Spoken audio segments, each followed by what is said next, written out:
বিসমিল্লাহির রহমানির রহিম। আজকে হচ্ছে 28শে মে 2025। আমাদের বার কাউন্সিল লিখিত ব্যাচ 2025-এর 20তম ক্লাস এবং ফৌজদারি কার্যবিধির ষষ্ঠ ক্লাস। এবং আগামী 1 মাস পরে এই সময় আপনাদের লিখিত পরীক্ষা শেষ হয়ে যাবে। বুঝতে পারছেন? কারণ 28শে জুন পরীক্ষা সকাল 9টা থেকে বোধহয়, নাকি 9টা থেকে যদি হয় তাহলে বিকাল 5টার সময়। আশা করি আপনাদের সবার মন ভালো থাকবে, সেই কামনা করে আজকে আমরা আমাদের ক্লাস শুরু করতেছি। প্রথমত, এখন পর্যন্ত 1 মাস, মানে 1 মাস তো পুরোপুরি নাই, বাট ধরে নেই 1 মাস, 29 দিন আমার দৃষ্টিতে আলহামদুলিল্লাহ অনেক সময়। মানে এখনো অনেক সময়, যদি আপনি নিজেকে কাজে লাগাইতে পারেন ভুল ত্রুটি শুধরে। আর আমি তো আপনাদের দিক নির্দেশনা দিচ্ছি। দিক নির্দেশনা দিচ্ছি বলতে, দেওয়ানি পরীক্ষা দিলেন, সুনির্দিষ্ট দিলেন, আবার এই শনিবারে সুনির্দিষ্ট দেওয়ানি, উভয়। এইগুলার সাথে সাথে ফৌজদারি চলতেছে, ফৌজদারিও শেষ করবেন। প্রতিদিনের পড়া যদি প্রতিদিন একটু পড়ে ফেলেন তাহলে আপনার উপর চাপ পড়ে না। অবশ্যই প্রচুর লিখতে হবে। আর যে যা পরীক্ষা দিচ্ছেন, যাদের যতটুকু ভুল ত্রুটি বলছি, এগুলা মাথায় নিয়ে এগিয়ে যান, ইনশাল্লাহ হয়ে যাবে। আর এই তো। তো আসেন আমরা ক্লাস শুরু করি। আর যার যদি যদি কোনো সমস্যা থাকে যে কোনো ধরনের, আমার সাথে পার্সোনালি কথা বলেন, ক্লাস শেষে বলেন, হোয়াটসঅ্যাপে বলেন, মেসেঞ্জারে বলেন, যেখানে মন চায়। কিন্তু কেউ মানে মন খারাপ করে থাকবেন না, ইনশাল্লাহ আপনাকে দিয়ে হবে। যেহেতু আপনি প্রিলি পাস করছেন, তো লিখিত পাস করার যে যতটুকু যোগ্যতা, ততটুকু যোগ্যতা আপনার ইনশাল্লাহ আছে। শুধু নিজেকে কাজে লাগাইতে হবে, আর আল্লাহর উপর আল্লাহরে ডাকতে হবে শুধু। যে যে ধর্মের অনুসারী আছেন, সৃষ্টিকর্তারে ডাকবেন। দেখেন, তো তো তাহলে আজকে আমরা শুরু করতেছি 12-র ক নাম্বার প্রশ্ন। 12-র কতে আছে, দেখেন, যে একটি নালিশ দায়ের করা হলে কোন কোন ধারার বিধান অনুযায়ী কার্যক্রম গ্রহণ করা হয়, সংশ্লিষ্ট ধারা উল্লেখ করে আলোচনা করুন। তো এই প্রশ্নের আসলে উত্তর, আপনি প্রিলিতে যদি কেউ ভালোভাবে পড়ে থাকে, যে একটা ম্যাজিস্ট্রেটের কাছে একটা নালিশ করার পরে ম্যাজিস্ট্রেট কি কি করতে পারে, তাই নিজের ভাষায় ধারা উল্লেখ করে নিজের ভাষায় লিখলেই এই প্রশ্নের উত্তর হয়ে যাবে। আমরা ইতিমধ্যে জেনে গেছি যে একটা ফৌজদারি মামলা দুই ভাবে দায়ের করা যায়, একটা হলো থানায়, আর একটা হলো ম্যাজিস্ট্রেটের কাছে। থানায় আমলযোগ্য অপরাধের তথ্য দিলে হয় এফআইআর, এফআইআর পরবর্তীতে হয় জিআর মামলা। আর থানায় আমল অযোগ্য অপরাধের তথ্য দিলে হয় জিডি, জিডি পরবর্তীতে হয় নন জিআর মামলা। অপরদিকে ম্যাজিস্ট্রেটের নিকট আপনি আমলযোগ্য দেন বা আমল অযোগ্য দেন, যাই দেন না কেন, এটা কমপ্লেইন রেজিস্টার্ড কেস বা সিআর মামলা হিসেবেই গণ্য হবে। এখন এই ম্যাজিস্ট্রেটের কাছে যে মামলা দায়ের করা হয়, যদিও সরাসরি বলা যায় যে আমরা ম্যাজিস্ট্রেটের কাছে মামলা দায়ের 200 ধারায়, অ্যাকচুয়ালি ম্যাজিস্ট্রেটের কাছে মামলা দায়ের করলে 200 ধারায় নেওয়া হয় জবানবন্দি। কাঠগড়ায় দায়ের করাইয়া জিজ্ঞাসা করে যা বলিব সত্য বলিব, সত্য বলিয়া মিথ্যা বলিব না। তারপরে আপনাদের উনি প্রশ্ন করে বা আইনজীবী সাহেব প্রশ্ন করে, উনি সেটা সংক্ষিপ্ত আকারে লিখে নেয়। লিখে নেওয়ার পরে ওনার হাতে বেশ কতগুলো অপশন আছে। এই অপশন মানে উনি জবানবন্দি নেওয়ার পর কি করবে এটা উনি কোনোটাই বাধ্য না। ওনার কাছে যেটা যৌক্তিক মনে হবে সেটা নিতে পারে। তো তার আগে একটু বলে রাখা হলো যে 200 ধারায় বলতেছে যে কোন কোন ক্ষেত্রে জবানবন্দি নেওয়া বাধ্যতামূলক, কোন কোন ক্ষেত্রে জবানবন্দি নেওয়া বাধ্যতামূলক না। সাধারণত মনে রাখবেন যে জবানবন্দি নেওয়া সর্বক্ষেত্রেই বাধ্যতামূলক। তবে যদি ওই জবানবন্দিটা কোনো সরকারি কর্মকর্তা তার অফিসিয়াল দায়িত্ব পালনকালে দায়ের করে, মানে সরি, মানে ওই মামলাটা, নালিশি মামলাটা কোনো সরকারি কর্মকর্তা তার অফিসিয়াল দায়িত্ব পালনকালে কোনো সংক্রান্ত কোনো বিষয় নিয়ে দায়ের করছে, তাহলে জবানবন্দি নেওয়া বাধ্যতামূলক না। উদাহরণস্বরূপ 144, 144, 144, 145 যদি কেউ ভঙ্গ করে, তাহলে সে কত ধারায় দণ্ডিত হবে? 188 ধারায়। এই মামলাটা ওই জেলা ম্যাজিস্ট্রেট বা নির্বাহী ম্যাজিস্ট্রেটকেই লিখিত আকারে দায়ের করতে হবে। তাহলে এই যে যে সরকারি কর্মকর্তা তিনি যদি নালিশি মামলা দায়ের করে, তাহলে তার আর জবানবন্দি নেওয়া বাধ্যতামূলক না। এরপরে যদি কোনো আদালত বাদী হয়ে নালিশি মামলা করে, জবানবন্দি নেওয়া বাধ্যতামূলক না। আদালত বাদী হয় কখন? আপনি একটা যে কোনো একটা দেওয়ানি ফৌজদারি রাজস্ব মামলার বিচার চলাকালে আপনি একটা জাল দলিল দেখাইছেন, আপনি মিথ্যা সাক্ষ্য দিছেন, তাহলে ওই স্বয়ং জাল দলিল দেখানো বা মিথ্যা সাক্ষ্য দেওয়া নতুন একটা অপরাধ। তাহলে আদালত বাদী হয়ে ওই জাল দলিলের মামলা করলে বা ওই মিথ্যা স্বাক্ষর মামলা করলে, তাহলে ওই আমলি আদালত জবানবন্দি, আদালতের জবানবন্দি নিবে না। তাহলে সরকারি কর্মকর্তা করলে জবানবন্দি নিবে না, তারপরে কি আদালত করলে জবানবন্দি দিবে না। এছাড়া লিখিত আকারে যদি আপনি নালিশি মামলা দায়ের করেন, তাহলে আপনার ওই 192 ধারায় মামলা স্থানান্তরের পূর্বে তিনি জবানবন্দি নিবে না। 192 ধারায় মামলা স্থানান্তর কে কারে করে? 192 ধারায় মামলা স্থানান্তর করে চিফ জুডিশিয়াল ম্যাজিস্ট্রেট বা চিফ মেট্রোপলিটন ম্যাজিস্ট্রেট তার অধীনস্থ ম্যাজিস্ট্রেটের জন্য, অনুসন্ধান বা বিচারের জন্য। তাহলে তিনি যদি 200 ধারায় জবানবন্দি, তিনি যদি মামলা দায়েরের পরে তিনি যদি 200 ধারার জবানবন্দি না নিয়েই একজন চিফ জুডিশিয়াল ম্যাজিস্ট্রেট যদি 192 ধারায় মামলা তার অধীনস্থ কারো কাছে ট্রান্সফার করে দেয়, তাহলে যার কাছে ট্রান্সফার করলো সে জবানবন্দি নিতে পারত। কিন্তু উনি যদি জবানবন্দি নেওয়ার পরে 192 ধারায় ট্রান্সফার করে দেয়, তাহলে যার কাছে গেল তিনি জবানবন্দি নিতে বাধ্য না। তার মানে বলা যায় যে জবানবন্দি হয় 192 ধারার আগে নিবে, আর আগে যদি না নেয় তাহলে 192 ধারা ট্রান্সফারের পরে নিবে। এই যে এই সকল ক্ষেত্রেই জবানবন্দি নেওয়া বাধ্যতামূলক না, আর বাদ বাকি সকল ক্ষেত্রেই জবানবন্দি নেওয়া বাধ্যতামূলক। এখন জবানবন্দি নেওয়ার পর উনি আসলে কি কি করতে পারে দেখেন, এইগুলাই আপনার নিজের ভাষায় লিখলে হবে। যে জবানবন্দি নেওয়ার পরে উনি যদি মনে করে যে এই ঘটনার সত্যতা আছে, তাহলে উনি আমলে নিবে, 190 ক ধারায় আমলে নিবে। আর আমলে নেওয়া মানেই প্রাথমিকভাবে বিচারার্থে গ্রহণ বা আমলে গ্রহণ বা টেকিং কগনিজেন্স। আমলে নেওয়ার 190 ক সাথে সম্পর্ক আছে 204 ধারায়। 204 ধারায় ইস্যু অফ প্রসেস, 204-এ আছে ইস্যু অফ প্রসেস। তো এই আপনার আমলে নেওয়া মানেই হলো আসামিরে হয় সমন দিবে, না হলে ওয়ারেন্ট দিবে। কত ধারার বিধান অনুসারে? 204। বুঝেন তানভীর? যদি উনি আমলে না নাই, ওনার কাছে মনে হইছে যে এই বিষয় তো বাদী জবানবন্দি নেওয়ার পরে ওনার কাছে মনে হইছে যে এই বিষয়ে একটু তদন্ত বা অনুসন্ধান হওয়া দরকার, এই বিষয়ে তদন্ত অনুসন্ধান হয়ে নিশ্চিত হওয়া দরকার যে আসলে ঘটনার সত্যতা আছে কিনা, তাহলে উনি তদন্ত বা অনুসন্ধানের নির্দেশ দিবেন 202 ধারায়। 202 ধারায় তাহলে আমলে নিবে, অথবা তদন্ত বা অনুসন্ধানের নির্দেশ দিবে 202। তদন্ত বা অনুসন্ধান প্রতিবেদন যখন আসবে, আসার পরে উনি যদি মনে হয় যে না এই ঘটনার সত্যতা আছে, তাইলে আমলে নেবে কততে? ওই বিধান 190 আর 204। তাহলে আমরা এটা বলতে পারি যে আমলে সরাসরিও নিতে পারে, আবার তদন্ত প্রতিবেদনের মাধ্যম ভিত্তিতেও নিতে পারে। আচ্ছা, ধরেন উনি আমলেও নেয় নাই, তদন্ত অনুসন্ধানের নির্দেশও দেয় নাই, ওনার কাছে জবানবন্দি নেওয়ার পর মনে হয়েছে এই ঘটনার কোনো সত্যতাই নাই, তাহলে উনি সরাসরি খারিজ করে দিতে পারে 203 ধারায়। আবার উনি যদি তদন্ত বা অনুসন্ধান প্রতিবেদন দেয়, মানে অনুসন্ধান এর জন্য নির্দেশ দেয়, তদন্ত বা অনুসন্ধান প্রতিবেদন আসার পরে যদি মনে হয় যে এর এই ঘটনার কোনো ভিত্তি নাই, তাহলেও খারিজ করে দিতে পারে। তাহলে খারিজটা সরাসরি করতে পারে, খারিজটা কি বলে তদন্ত বা অনুসন্ধান প্রতিবেদনের ভিত্তিতেও করতে পারে। আমলে সরাসরি নিতে পারে, আবার তদন্ত অনুসন্ধানের ভিত্তিতেও আমলে নিতে পারে। এখন ধরেন উনি আমলেও নেয় নাই, খারিজও করে নাই, তদন্ত অনুসন্ধানের নির্দেশও দেয় নাই, তাহলে উনি এখন যেটা করতে পারে 201 ধারায় এই নালিশি দরখাস্তটা ফেরত দিতে পারে। ফেরত দিতে পারে কখন? যদি উনি মনে করেন যে এই মামলাটা হওয়ার দরকার ছিল উনার কাছে না, মামলাটা হওয়ার দরকার ছিল আর একটা এখতিয়ার সম্পন্ন আদালতে, তাহলে উনি ওই লিখিত নালিশি দরখাস্তটা ফেরত দিবেন 201 ধারায়। দেওয়ানি কার্যবিধিতে হলো 7 আদেশের 10 বিধি, 7 আদেশের 10 বিধি। আর ফৌজদারি মামলার ক্ষেত্রে নালিশি দরখাস্ত ফেরত দিবে কত ধারায়? 201 ধারায়। বুঝতে পারছেন? এখন ধরেন উনি আমলে নেয় নাই, উনি তদন্ত অনুসন্ধানের নির্দেশ দেয় নাই, উনি খারিজ করে নাই, উনি ফেরতও দেয় নাই, ওনার হাতে আরো অপশন আছে। আরো অপশন কি? উনি ইচ্ছা করলে যদি মনে করে ওনার কাছে যে নালিশ করা হয়েছে এই নালিশি বিষয়ে একটা জিয়ার মামলা হওয়া দরকার, এই বিষয়ে সিআর মামলা হবে না, আমলযোগ্য কোনো অপরাধ সংঘটিত হয়েছে এই বিষয়ে জিআর মামলা হওয়া দরকার, তখন তিনি 156(3) ধারায় নিকটস্থ থানার ভারপ্রাপ্ত কর্মকর্তাকে নির্দেশ দিবেন এই বিষয়ে এফআইআর হিসেবে রেকর্ড করার জন্য। তখন ওইটা আর সিআর মামলা থাকলো না, তখন ওটা হয়ে যাবে কি সিআর। বুঝতে পারছেন? এখন এই হচ্ছে একজন ম্যাজিস্ট্রেটের করণীয়।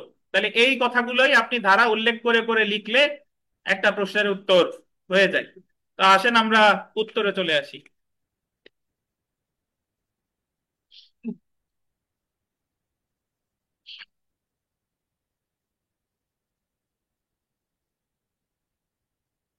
ভূমিকা। ফৌজদারি কার্যবিধি 1898 এর বিধান মতে দুই ভাবে ফৌজদারি মামলা দায়ের করা যায়, যথা 154 155 ধারা মতে থানায় মামলা দায়ের, 200 ধারা মতে আদালতে মামলা দায়ের। ম্যাজিস্ট্রেট আদালতে নালিশি দরখাস্ত দাখিল করলে আমল গ্রহণকারী ম্যাজিস্ট্রেট ফৌজদারি কার্যবিধি 1898 আন্ডারলাইন করবেন, 200 ধারা মতে ফরিয়াদির শপথ গ্রহণ পূর্বক পরীক্ষা করে আবেদনের উল্টো পৃষ্ঠায় তার জবানবন্দি রেকর্ড করে এবং প্রসেস ইস্যুর মাধ্যমে যে মামলার উদ্ভব হয় তাকে কমপ্লেইন রেজিস্টার্ড কেস বা সিআর মামলা বা নালিশি মামলা বলে। তাহলে সিআর শব্দের অর্থ কি? Complain registered case.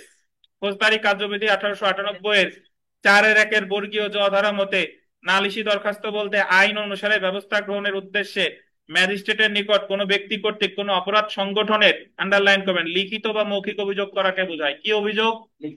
লিখিত বা মৌখিক। এটা কোন ধরনের অপরাধ? আমলযোগ্য নাকি আমল অযোগ্য? আমলযোগ্য হতে পারে, আমল অযোগ্য হতে পারে। তারপরে দেখেন, যে নালিশ গ্রহণ করতে পারে 190 ধারা অনুসারে কোন চিফ মেট্রোপলিটন ম্যাজিস্ট্রেট বা মেট্রোপলিটন ম্যাজিস্ট্রেট বা চিফ জুডিশিয়াল ম্যাজিস্ট্রেট বা প্রথম শ্রেণী ম্যাজিস্ট্রেট বা বিশেষ ক্ষমতাপ্রাপ্ত অন্য কোনো ম্যাজিস্ট্রেট অপরাধ আমলে নিতে পারেন। তো বিশেষ ক্ষমতাপ্রাপ্ত অন্য কোনো ম্যাজিস্ট্রেট বলতে এটা দ্বিতীয় তৃতীয় শ্রেণীর ম্যাজিস্ট্রেটও হতে পারে যদি তাদের বিশেষ ক্ষমতা দেওয়া হয়। অর্থাৎ 190 ধারায় উল্লেখিত অপরাধ আমলে নেওয়ার এখতিয়ার সম্পন্ন ম্যাজিস্ট্রেটের নিকট নালিশ দায়েরের মাধ্যমে একটি ফৌজদারি মামলা দায়ের করা যায়। তাহলে এই কথাগুলো আসলে মুখস্থর কিছু নাই, আপনি নিজের ভাষায় বলবেন যে আমলযোগ্য বা আমল অযোগ্য অপরাধ সংঘটিত হলে বিচারিক ম্যাজিস্ট্রেটের নিকট লিখিত বা মৌখিক ভাবে যে অভিযোগ বা দায়ের করা হয় তারাই বলে কমপ্লেইন বা নালিশ। আর এই মাধ্যমে এর মাধ্যমে যে মামলা সূচনা হয় তাকে সিআর মামলা বা কমপ্লেইন রেজিস্টার্ড কেস বলে। এবং এই মামলার ক্ষেত্রে জবানবন্দি নাই কত ধারায়? 200 ধারায়। এই তো কথা। দেখেন, তো এখন আমরা চলে আসি যে নালিশি মামলা যদি দায়ের করা হয় তাহলে যে ধারার বিধান অনুযায়ী কার্যক্রম গ্রহণ করা হয় বা নালিশি মামলায় ম্যাজিস্ট্রেটের পদক্ষেপ সমূহ আপনি প্রিলিতে যা যা জানতেন সেই জিনিসগুলোই ধারা দিয়ে লিখে দিবেন। দেখেন, তো ফরিয়াদির জবানবন্দি গ্রহণ। ফৌজদারি কার্যবিধি 1898 200 ধারা মতে কোনো ক্ষতিগ্রস্ত সংক্ষুব্ধ ব্যক্তি বা তার পক্ষে অন্য কোনো ব্যক্তি ম্যাজিস্ট্রেট আদালতে নালিশি দরখাস্ত দাখিল হয়ে গেছে, দাখিল করলে আমলে গ্রহণকারী ম্যাজিস্ট্রেট ফরিয়াদির শপথ গ্রহণ পূর্বক পরীক্ষা করে জবানবন্দির সারাংশ লিপিবদ্ধ করবেন এবং আন্ডারলাইন করবেন ফরিয়াদি ও ম্যাজিস্ট্রেট নিজে তাতে স্বাক্ষর করবেন। এই জায়গায় আমরা প্রিলিতে যেভাবে স্বাক্ষর নিয়ে যত মোটামুটি জটিল ভাবে পড়ছি, এই জায়গা আপনি স্বাক্ষর যদি একজনের কথাও লেখেন তেমন কোনো সমস্যা নাই। তো নর্মালি এজাহার এর সাথে এফআইআর এর যে পার্থক্য, এজাহারে স্বাক্ষর করে একজন, এফআইআর এ স্বাক্ষর করে দুইজন। তো শুধু কমপ্লেইন যখন দাখিল করেন নাই তার আগে শুধু একজন স্বাক্ষর করে, কমপ্লেইন দাখিল করা হয়ে গেলে ওই জায়গায় স্বাক্ষর করে কয়জন? কমপ্লেইনেন্ট প্লাস ম্যাজিস্ট্রেট। ফৌজদারি কার্যবিধি 1898 200 ধারা মতে ফরিয়াদি ওই সময়ে আরো সাক্ষী উপস্থিত করলে, আন্ডারলাইন করেন, আরো সাক্ষী যদি উপস্থিত করলে ম্যাজিস্ট্রেট উপযুক্ত মনে করলে সাক্ষীদের হলফ পূর্বক জবানবন্দি লিপিবদ্ধ করবেন বা করতে পারেন। এটার অর্থ হলো যে ফরিয়াদির সাধারণত যে যিনি মামলাটা করছে তার জবানবন্দি নেওয়া হয়, তবে ম্যাজিস্ট্রেট যদি মনে করে যে ওই নালিশি দরখাস্তে তো সাক্ষীদের নাম থেকে, সাক্ষীরাও যদি ওই মুহূর্তে উপস্থিত থাকে তাহলে সাক্ষীদের জবানবন্দিও ম্যাজিস্ট্রেট নিতে পারে। বাট নেওয়া বাধ্যতামূলক শুধু নালিশকারী, সাক্ষীদের জবানবন্দি নেওয়া কিন্তু বাধ্যতামূলক না। বাট ম্যাজিস্ট্রেটের ক্ষমতা আছে, উনি যদি মনে করে উনি নিতে পারে। 200 ধারা অনুসারে অপরাধ আমলে গ্রহণকারী ম্যাজিস্ট্রেট ফরিয়াদির জবানবন্দি গ্রহণ করতে বাধ্য। বলেন তো তাহলে সাক্ষীদের জবানবন্দি গ্রহণ করতে বাধ্য কিনা? সাক্ষীদের জবানবন্দি গ্রহণ করতে বাধ্য না। এখন আমরা চলে আসি যে ক্ষেত্রে জবানবন্দি গ্রহণ করার প্রয়োজন নাই। পরীক্ষায় আসতে পারে যে কোন কোন ক্ষেত্রে জবানবন্দি গ্রহণ করার প্রয়োজন নেই।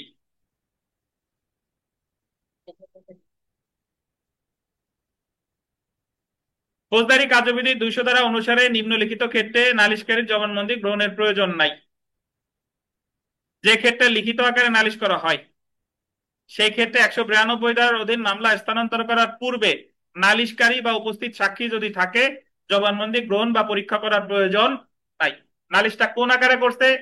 লিখিত আকারে। তাহলে কখন জবানবন্দি গ্রহণ করার প্রয়োজন নাই? ওই আপনার মামলা স্থানান্তরের পূর্বে। কত ধারায়? 192 ধারা, যাদের 192 কথা মনে নাই, আমি প্রথমেই বলছি 192 ধারায় মামলা স্থানান্তর করে সিজেএম বা সিএমএম ওনার অধীনস্থ ম্যাজিস্ট্রেটের কাছে অনুসন্ধান বা বিচারের জন্য। চিফ জুডিশিয়াল ম্যাজিস্ট্রেট বা চিফ মেট্রোপলিটন ম্যাজিস্ট্রেট ওনার অধীনস্থ ম্যাজিস্ট্রেটের কাছে কোন কোন মামলার অনুসন্ধান বা বিচারের জন্য স্থানান্তর করে ফৌজদারি কার্যবিধির 192 ধারায়।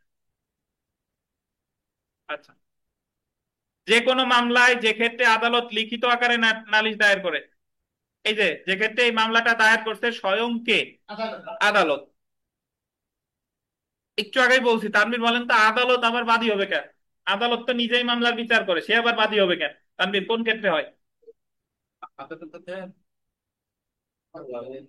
আদালত তো নিজেই মামলার বিচার করে, তা তার আবার বাদী হয়ে মামলা করা লাগবে কে? আমার প্রশ্ন এটা।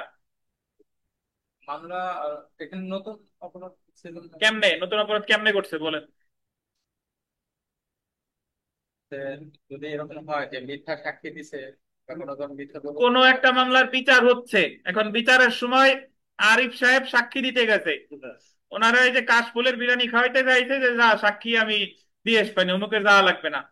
তো ওই জায়গায় যাই উনি ধরা খাইছে, যে ওই জায়গায় আরিফ সাহেব মিথ্যা সাক্ষ্য দিতে গিয়ে ধরা খাইছে। এখন ওই মিথ্যা সাক্ষ্যের ওই মামলা যাই হোক না না হোক না কেন, ওই যে মিথ্যা সাক্ষী দিতে গেছে ওটা স্বয়ং একটা নতুন অপরাধ। অপরাধ। ওই অপরাধের মামলা যে আদালতে মিথ্যা সাক্ষ্য দিছে ওই আদালতকে বাদী হয়ে মামলাটা দায়ের করতে হবে। এই কথাটাই বলছে ফৌজদারি কার্যবিধির 195-তে। 195-তে উনি বাদী না হয়ে যদি কোনো উকিল সাহেব হয়, যে অন্য কোনো ব্যক্তি হয়, তাহলে আমলে নিবে না। আর বলেন। জি,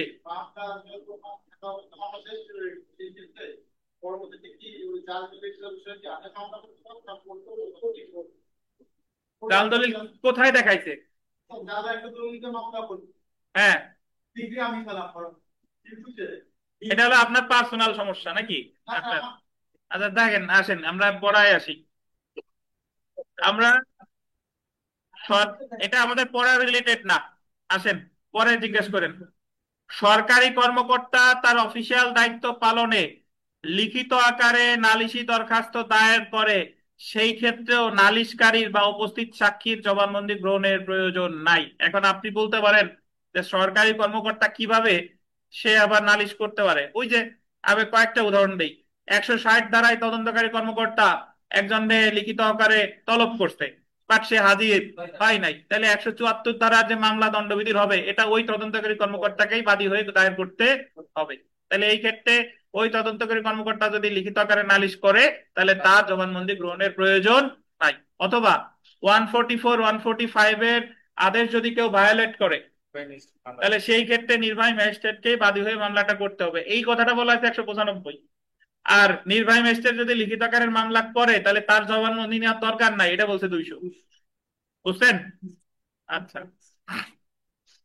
তারপরে দেখেন, যখন 192 ধারার অধীনে একটি মামলা হস্তান্তর করা হয়েছে, মানে অলরেডি হস্তান্তর বা স্থানান্তর করা হয়ে গেছে, যে ম্যাজিস্ট্রেট হস্তান্তর করেছে তিনি ইতিমধ্যেই নালিশকারী এবং উপস্থিত সাক্ষীর যদি থাকে জবানবন্দি গ্রহণ করলে, উনি হস্তান্তরের আগেই জবানবন্দি গ্রহণ করছে, যে ম্যাজিস্ট্রেটের নিকট মামলাটি প্রেরণ করা হলো তিনি পুনঃ জবানবন্দি নিতে বাধ্য থাকবে না। তাহলে আমার এখানে মনে রাখতে হবে যে 192 ধারার আগে যদি জবানবন্দি নেন, মানে হস্তান্তরের আগে যদি জবানবন্দি নেন, তাহলে যার কাছে পাঠাইছেন তার আর জবানবন্দি নেওয়ার দরকার নাই। আর জবানবন্দি না নিয়ে যদি 192 ধারা মামলা স্থানান্তর করেন তাহলে যার কাছে পাঠাইছেন তিনি জবানবন্দি নিতে বাধ্য থাকবেন। এই হলো দুইটা গ্রাউন্ড। আর একটা হলো আদালত বাদী হয়ে মামলা করলে জবানবন্দি নেওয়ার দরকার নাই, সরকারি কর্মকর্তা বাদী হয়ে মামলা করলে জবানবন্দি নেওয়ার দরকার নাই। বুঝছেন? এ বিথিকা, একটা প্রশ্ন জিজ্ঞেস করি, ভালোভাবে শুনে উত্তর দিবেন। ধরেন একজন মহিলা, সে একজন প্রাইমারি স্কুলের শিক্ষিকা, সরকারি কর্মকর্তা, তিনি যদি তার স্বামীর বিরুদ্ধে যৌতুকের মামলা করে তাহলে এই ক্ষেত্রে আদালত তার জবানবন্দি নিবে কি নিবে না বলেন? সরকারি কর্মকর্তা বলেন, ভালোভাবে বলেন। মানে আপনি ইয়েস অর নো বলেন। প্রায় সরকারি প্রাইমারি শিক্ষিকা স্বামীর বিরুদ্ধে যৌতুকের মামলা করবে, এই ক্ষেত্রে আমরা এই যে পড়লাম যে 200 ধারার সরকারি কর্মকর্তা হলে জবানবন্দি নেওয়ার দরকার নাই, এই বিধানটা ওই সরকারি কর্মকর্তার ক্ষেত্রে প্রযোজ্য হবে কিনা? হবে না হবে না? মানে ওই তোর মধ্যে নিবে না ওনারা কি নেবে না মানে হবে তাই বলছেন? এটা হবে। আচ্ছা, সরকারি আরিফ সাহেব কি বলেন? ইয়ে সম্ভব স্যার। আমি সে কি সরকারি কর্মকর্তা? না হ্যাঁ।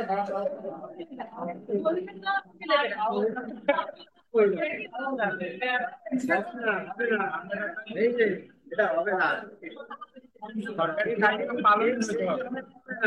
হ্যাঁ কেন কিন্তু এই কামেন, এই অফিসিয়াল দায়িত্ব পালন। এই শুনেন, পৃথিকা তো ভুল উত্তর দেছে, আপনিও দেছেন। না আমি কোনো উত্তর দিই নেই। এই কোনো উত্তর দিই নেই। এই শুনেন, আচ্ছা এই জায়গায় অবশ্যই তার জবানবন্দি নিবে, কারণ এটা তো তার অফিসিয়াল দায়িত্ব সংক্রান্ত মামলা না। সেই কথাই বল। যদি এটা তার অফিসিয়াল দায়িত্ব সংক্রান্ত মামলা হতো তাহলে জবানবন্দি নেওয়া বাধ্যতামূলক ছিল না। বুঝছেন? আমি তো উল্টোই বলছি, তা বলবো। আচ্ছা,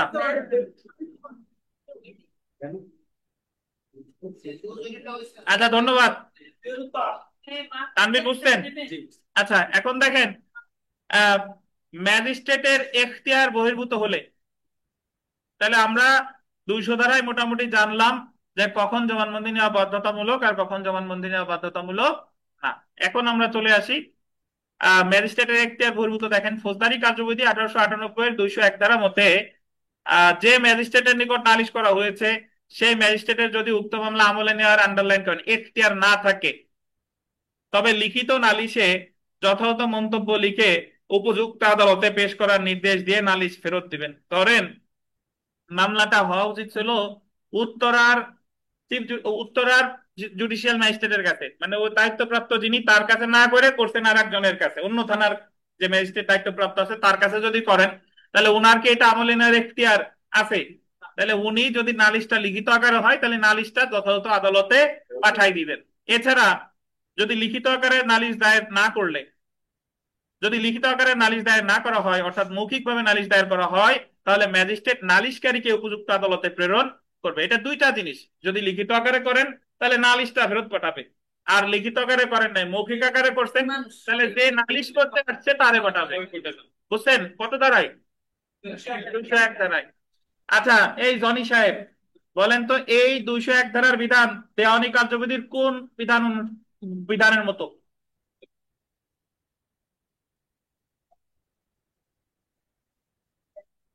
অনলাইনে যারা আছেন টেক্সট দেন। ফৌজদারির 201 ধারার বিধান দেওয়ানির কোন জায়গার বিধানের মতো? বিশ্বজিৎ সাহেব কোন জায়গার বিধানের মতো বলেন?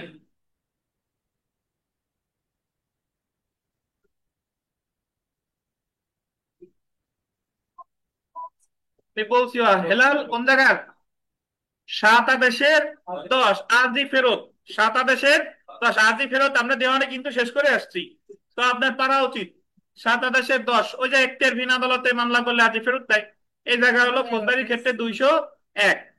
ধন্যবাদ। দেখেন আমরা চলে আসি তদন্ত বা অনুসন্ধান। ফৌজদারি কার্যবিধি 1898 এর 202 ধারা মতে ফরিয়াদির রেকর্ডকৃত জবানবন্দির সাথে নালিশি দরখাস্তের বিষয়বস্তুর মিল পাওয়া গেলেও ম্যাজিস্ট্রেট ঘটনার বিষয়বস্তুর সত্যতা সম্পর্কে সন্দেহ করলে নিজে ঘটনা সম্পর্কে অনুসন্ধান করবেন, বা তৃতীয় শ্রেণীর ম্যাজিস্ট্রেট না হলে তার অধীনে অন্য কোনো ম্যাজিস্ট্রেট বা কোনো পুলিশ অফিসার বা তিনি যাকে উপযুক্ত মনে করেন এরকম কোনো ব্যক্তিকে তদন্ত বা অনুসন্ধানের আদেশ দিতে পারেন। একটা জিনিস খেয়াল করেন, ওনার কাছে যদি মনে হয় যে এই ঘটনার সত্যতা নাই তাহলে উনি অনুসন্ধানের নির্দেশ দেয়। অনুসন্ধান দেওয়া যায় ম্যাজিস্ট্রেট নিজে করবে অনুসন্ধান বা ওনার অধীনস্থ কোনো ম্যাজিস্ট্রেটকে নির্দেশ দেবে, অনুসন্ধান কখনো পুলিশ করতে পারে না। আর যদি উনি কোনো ব্যক্তিকে দিয়ে অনুসন্ধান করাতে চাই পারবেন, পুলিশকে দিয়ে সরি তদন্ত করাইতে চান পারবেন, পুলিশকে দিয়ে তদন্ত করাইতে চান পারবেন। বলেন তো একটা ব্যাপারে আরিফ সাহেবকে মানিকদের একটা একটা মামলা আসছে, এখন ওই মামলায় ম্যাজিস্ট্রেট মহোদয় আরিফ সাহেবরে তদন্তের নির্দেশ দিতে পারেন কিনা? বলেন তো পারেন কিনা? আরিফ সাহেবরেও তদন্তের নির্দেশ দিতে পারেন। কয়দিন পরে দিবে যে অ্যাডভোকেট হয়ে নেন তারপরে আপনারে দিতে পারে যে এই বিষয়ে, কিন্তু আপনি তো পেঁচাবেন খালি খালি। তাহলে আমার তদন্ত পুলিশও করতে পারে বা ম্যাজিস্ট্রেট কর্তৃক ক্ষমতাপ্রাপ্ত অন্য কোনো ব্যক্তিও পারে, সে ওসি হইতে পারে, সমাজসেবা কর্মকর্তা হইতে পারে, অন্য যে কোনো ব্যক্তি হতে পারে। দেখেন, 202 ধারার তদন্ত বা অনুসন্ধান সম্পন্ন হওয়ার পর তদন্ত বা অনুসন্ধান রিপোর্ট দাখিল করা হলে ম্যাজিস্ট্রেট যদি ঘটনার সত্যতা না পান, তাহলে অভিযুক্তকে আন্ডারলাইন করেন 202(খ) ধারায়, অভিযুক্তকে 202(খ) ধারায় অব্যাহতি দিতে পারেন, অথবা মামলায় অগ্রসর হওয়ার মতো কোনো কারণ না থাকলে 203 ধারার অভিযোগ খারিজ করতে পারেন। এবং অগ্রসর হওয়ার কারণ থাকলে 190 ধারায় অপরাধ আমলে নিয়ে, আন্ডারলাইন করেন, সমন হয়ে গেছে, সমন অথবা ওয়ারেন্ট ইস্যু করতে পারে। তাহলে আমার মনে রাখতে হবে ভাই, যে এই তদন্ত বা অনুসন্ধান রিপোর্টের উপর ভিত্তি করে উনি ইচ্ছা করলে আমলেও নিতে পারে, অথবা কি খারিজও করতে পারে। বুঝতে পারছেন?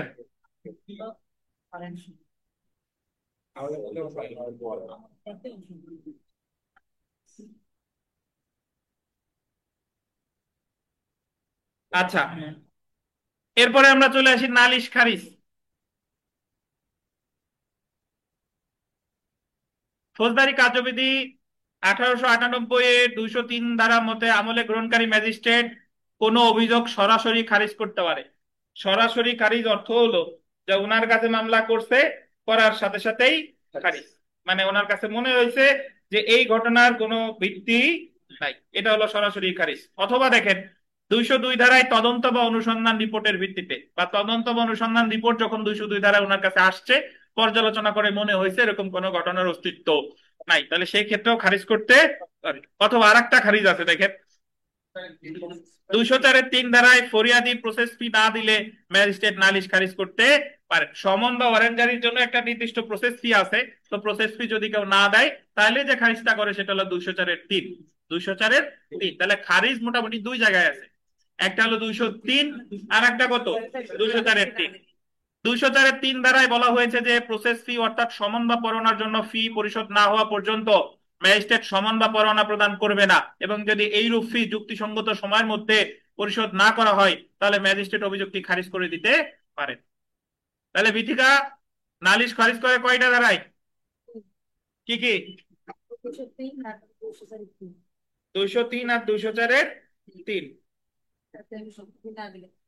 বুঝছেন? আচ্ছা, এখন নালিশ খারিজের বিরুদ্ধে প্রতিকার দেখেন, নালিশ যদি কাউরে খারিজ করে তাহলে প্রতিকার কি। গতকালই আমরা আলোচনা করছিলাম, মনে আছে কিনা আপনাদের, যে নারাজি দরখাস্ত খারিজ করলে প্রতিকার কি কি ছিল, রিভিশন অথবা নতুন মামলা। তো নালিশ খারিজের ক্ষেত্রেও তাই, রিভিশন অথবা নতুন মামলা। 204(3) ধারায় নালিশ খারিজ হলে হাইকোর্ট বিভাগ বা দায়রা জজ রিভিশন ক্ষমতা প্রয়োগে 436 ধারায় উক্ত নালিশের বিষয়ে অধিকতর অনুসন্ধানের নির্দেশ দিতে পারেন। বাট রিভিশনটা কিন্তু 436 ধারায় না, রিভিশনটা হবে 439(ক)তে, ঠিক আছে? আর 439(ক)তে যদি আপনি দায়রা জজের কাছে রিভিশন দেন, উনি অনুসন্ধানের নির্দেশ দিতে পারে 436 ধারায়। আচ্ছা, তো এখানে আসলে হাইকোর্ট বিভাগ না লিখলেই ভালো হতো, শুধু দায়রা জজ থাকলেই যৌক্তিক ছিল, হাইকোর্টটা কেটে দেন। দায়রা জজ নালিশ খারিজ হলে ভাষাটা এইভাবে হোক, নালিশ খারিজ হলে দায়রা জজ রিভিশন ক্ষমতা প্রয়োগে 436 ধারায় উক্ত নালিশ বিষয়ে অধিকতর অনুসন্ধানের নির্দেশ দিতে পারে। যারা একটু বিস্তারিত লিখতে চান তারা এইভাবে লিখতে পারেন যে নালিশ খারিজ হইলে 439(ক) ধারায় দায়রা জজের কাছে রিভিশন করা যায়, তখন রিভিশন আদালত হিসেবে দায়রা জজ 436 ধারায় অধিকতর অনুসন্ধানের নির্দেশ দিতে পারে। বুঝছেন? আচ্ছা, যেহেতু ফৌজদারি কার্যবিধি 204(3) ধারায় নালিশ খারিজ অভিযুক্ত ব্যক্তির অব্যাহতি বা খালাস বলে গণ্য হয় না, সেহেতু একই ঘটনার ভিত্তিতে নতুন করে নালিশ দায়ের করা যাবে। অর্থাৎ আপনার নালিশ যদি একবার খারিজ করেও দেয়, তথাপি একই বিষয় নিয়ে নতুন মামলা দায়েরে কোনো বাধা নাই। অর্থাৎ ব্র্যাকেটে লিখতে পারেন, একটু লিখে রাখেন, যে এই ক্ষেত্রে 403 ধারার বিধান প্রযোজ্য হবে না, এই ক্ষেত্রে 403 ধারার বিধান প্রযোজ্য হবে না।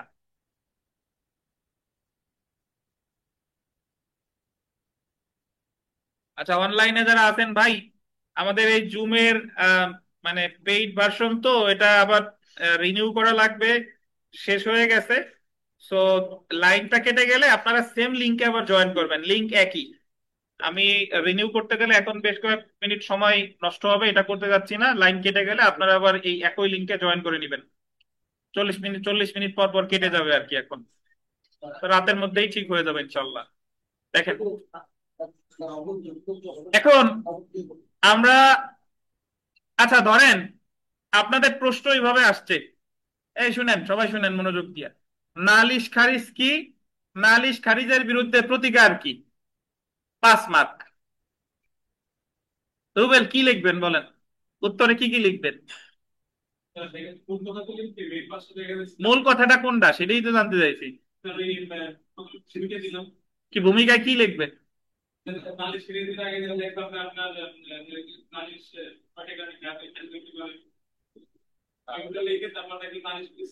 হ্যাঁ, প্রতিকার। আচ্ছা, আশরাফুল কিভাবে লিখবেন বলেন? নালিশ কি? হ্যাঁ নালিশ কার কাছে করা হয়? হ্যাঁ এই বললাম তো নালিশ যদি মার্কেটে বেশি হয় তো নালিশ খালিদ কারণ গুলো দুইটা কারণ আছে, কারণ দুটো। আচ্ছা ধন্যবাদ। শুনেন, বিষয়টা হলো যদি আপনার নালিশ, নালিশ খারিজ কি, নালিশ খারিজের বিরুদ্ধে প্রতিকার কি, এটা যদি 5 মার্ক হয় তাহলে শুধু ওই 203, 204-3 আর নতুন মামলা রিভিশন এই কথা লিখলে হবে না। এই কথা লিখলেও হবে না বলতে নাম্বার বেশি পাবেন না। আগে আপনি বলবেন যে নালিশের একটা সংজ্ঞা দিবেন, যে নালিশটা আসলে কি, নালিশটা কার কাছে করা যায়, তারপরে নালিশ খারিজ কি দিলেন, তারপরে নালিশ খারিজের বিরুদ্ধে কি প্রতিকার দিলেন। বুঝতে পারছেন? তাহলে আপনাদের এই জিনিসগুলো এখন থেকে আত্মস্থ করতে হবে। অনেকে যা আছে তার মধ্যে ওইটুক লিখে শেষ হয়ে যান, ওইটুক লিখলে কিন্তু হয় না। আচ্ছা, আমরা চলে আসি ইস্যু অফ প্রসেস। দেখেন, সমন বা ওয়ারেন্ট, ফৌজদারি কার্যবিধি 204(3) ধারা মতে ম্যাজিস্ট্রেট যদি মনে করেন নালিশি অপরাধ আমলে নেওয়ার যথেষ্ট কারণ আছে, সেক্ষেত্রে তিনি দ্বিতীয় তফসিলের, আন্ডারলাইন করবেন, চতুর্থ কলাম অনুসারে যে সকল অপরাধের ক্ষেত্রে প্রথম পর্যায়ে সমন দেওয়া যায় সে সকল ক্ষেত্রে আসামি হাজির হওয়ার জন্য সমন ইস্যু করবেন। আপনাদের, আমরা এই লিখিত পরীক্ষার সময় দ্বিতীয় তফসিলে কি আছে 8টা কলাম আমরা পড়ি নাই, বাট আমরা প্রিলিতে এটা ভালোভাবে পড়ছি, মনে রাখা উচিত আপনার। দ্বিতীয় তফসিলের মোট 8টা কলাম আছে। প্রথম কলামে আছে ধারা, দ্বিতীয় কলামে আছে অপরাধের নাম, তৃতীয় কলামে আছে কগনিজেবল নাকি নন কগনিজেবল, চতুর্থ কলামে আছে সমন দিবে নাকি ওয়ারেন্ট দিবে, পঞ্চম কলাম আছে বেইলেবল নাকি নন বেইলেবল, ষষ্ঠতে আছে কম্পাউন্ডেবল নাকি নন কম্পাউন্ডেবল, সপ্তমে আছে শাস্তি, অষ্টমে আছে কোন আদালত বিচার করবে। তাহলে 204-1 বলতেছে যে আগে সমন দিবে নাকি ওয়ারেন্ট দিবে, আগে সমন দিবে নাকি ওয়ারেন্ট দিবে সেটা নির্ভর করে 204 মানে দ্বিতীয় তফসিলের চতুর্থ কলাম অনুসারে। যে ক্ষেত্রে প্রথম পর্যায়ে গ্রেফতারি পরোয়ানা দেওয়া উচিত সেই ক্ষেত্রে তিনি গ্রেফতারি পরোয়ানা বা সমন ইস্যু করবেন এবং 190-1 ক ধারায় অপরাধটি আমলে নিতে পারেন। বুঝতে পারছেন? আচ্ছা, অনলাইনের একজন প্রশ্ন করছেন, উনি প্রশ্ন করছেন যে স্যার প্রশ্ন একটু মিলাই দেন, কোন যকের উত্তর কি। উত্তর আমরা কয়ের উত্তরই পড়তেছি। এই যে দেখেন, একটি নালিশ দায়ের করা হলে কোন কোন ধারার বিধান অনুযায়ী নালিশ গ্রহণ করা হয় সংশ্লিষ্ট ধারা উল্লেখে আলোচনা করুন। এইটুকুর উত্তরই এখনো শেষ হয় নাই। এই যে 190 থেকে শুরু করে 200, 201, 202, 203, 204-3 এইগুলা, এই যে কয়ের উত্তরই এই যে পড়তেছি, উত্তর তো আপনাদের ভালোভাবে দেওয়াই আছে। দেখেন, এরপরে আমরা চলে আসি অভিযুক্ত ব্যক্তির ব্যক্তিগত হাজিরা থেকে অব্যাহতি। অভিযুক্ত ব্যক্তির ব্যক্তিগত হাজিরা থেকে অব্যাহতি, এটার অর্থ হলো যে যখন কোনো মামলায় সমন ইস্যু করে, সমন সমন ইস্যু করলে ওই আসামিকে ব্যক্তিগত, আসামিকে তো প্রতি তারিখে তারিখে আদালতে হাজির হতে হয়, তখন আসামিকে 205 ধারায় ব্যক্তিগত হাজিরা থেকে অব্যাহতি দিতে পারে। আসামির পক্ষে হাজিরা দিবে তার নিয়োগপ্রাপ্ত আইনজীবী। তো এটা শুধু সমন মামলার ক্ষেত্রেই প্রযোজ্য, বাট বাস্তবে প্র্যাকটিসে এবং উচ্চ আদালতের নজিরে আছে যে 205 শুধু নালিশি মামলার ক্ষেত্রেই প্রযোজ্য না, এটা জিআর মামলার ক্ষেত্রেও প্রযোজ্য। এই যে পড়ি দেখেন, ম্যাজিস্ট্রেট অভিযুক্তকে ব্যক্তিগত হাজিরা হতে অব্যাহতি দিতে পারে ফৌজদারি কার্যবিধির 205 ধারায়। 205 ধারার বিধান আছে, যখন একজন ম্যাজিস্ট্রেট সমন ইস্যু করে তিনি কারণ মনে করলে অভিযুক্তকে ব্যক্তিগত হাজিরাতে অব্যাহতি দিতে পারে এবং তার উকিলের মাধ্যমে হাজির হতে অনুমতি দিতে পারে। কিন্তু তদন্ত বা বিচারকারী ম্যাজিস্ট্রেট তার বিচারিক ক্ষমতায় মামলার যে কোনো পর্যায়ে আসামিকে ব্যক্তিগত হাজির হবার নির্দেশ দিতে পারবেন এবং প্রয়োজন বোধে ইতিপূর্বে বর্ণিত পদ্ধতিতে তাকে হাজির হতে বাধ্য করতে পারবেন। বাট যখন আবার দরকার হবে তখন আবার তার হাজির হওয়ার কি দিতে পারবেন, নির্দেশ দিতে পারবেন। এখানে একটা বিচারিক নজির আছে, দেখেন। ফৌজদারি কার্যবিধিতে কোন নির্দিষ্ট বিধানের অনুপস্থিতিতে আদালত তার অন্তর্নিহিত ক্ষমতা বলে বিচার সমাপ্ত করার জন্য প্রয়োজনীয় আদেশ জারি করতে পারে। ওয়ারেন্টের মামলায়, আন্ডারলাইন করবেন, ওয়ারেন্টের মামলায় আসামিকে ব্যক্তিগত হাজেরা থেকে রেহাই দেওয়ার ব্যাপারে আদেশ প্রদানের অন্তর্নিহিত ক্ষমতা আদালতের আছে। মানে বলতেছে শুধু সমন মামলা না, ওয়ারেন্টের মামলাও 205 ধারা প্রয়োগ করা যেতে পারে। আচ্ছা, তাহলে আমরা চলে আসি, দেখেন এই বিচারের জন্য প্রেরণ, পরের পয়েন্টটা দেখেন। পুলিশ রিপোর্ট এর ভিত্তিতে বা অন্য কোনো ভাবে দায়েরকৃত মামলায় অভিযুক্ত ব্যক্তি ম্যাজিস্ট্রেটের নিকট উপস্থিত হলে বা তাকে উপস্থিত করা হলে তার নিকট যদি প্রতীয়মান হয় যে অপরাধটি দায়রা আদালতে বিচার্য, তাহলে তিনি ফৌজদারি কার্যবিধি 205 গ ধারার অধীনে দায়রা আদালতে প্রেরণ করবেন। অথবা অপরাধটি যদি ম্যাজিস্ট্রেট আদালতে বিচার্য হয়, তাহলে তিনি ফৌজদারি কার্যবিধি 205 গ ধারার অধীনে মেট্রোপলিটন ম্যাজিস্ট্রেট বা চিফ জুডিশিয়াল ম্যাজিস্ট্রেট আদালতে বিচারের জন্য প্রেরণ করবেন। মানে যখন আমলি আদালতের কার্যক্রম শেষ, যখন মামলাটা বিচারের জন্য প্রস্তুত, তো তখন আমলি আদালত যদি দেখেন যে ফৌজদারি কার্যবিধির 2য় তফসিলের 8ম কলাম অনুসারে এই মামলাটা দায়রা আদালতে বিচারযোগ্য, তাহলে দায়রা আদালতে পাঠাই দিবেন 205 গ ধারায়। আর যদি দেখেন মামলাটি ম্যাজিস্ট্রেট আদালতে বিচারযোগ্য, তাহলে চিফ জুডিশিয়াল ম্যাজিস্ট্রেট বা চিফ মেট্রোপলিটন ম্যাজিস্ট্রেটের কাছে পাঠিয়ে দিবেন 205 গ গ, বা ইংরেজিতে বললে 205 সি, 205 সিসি।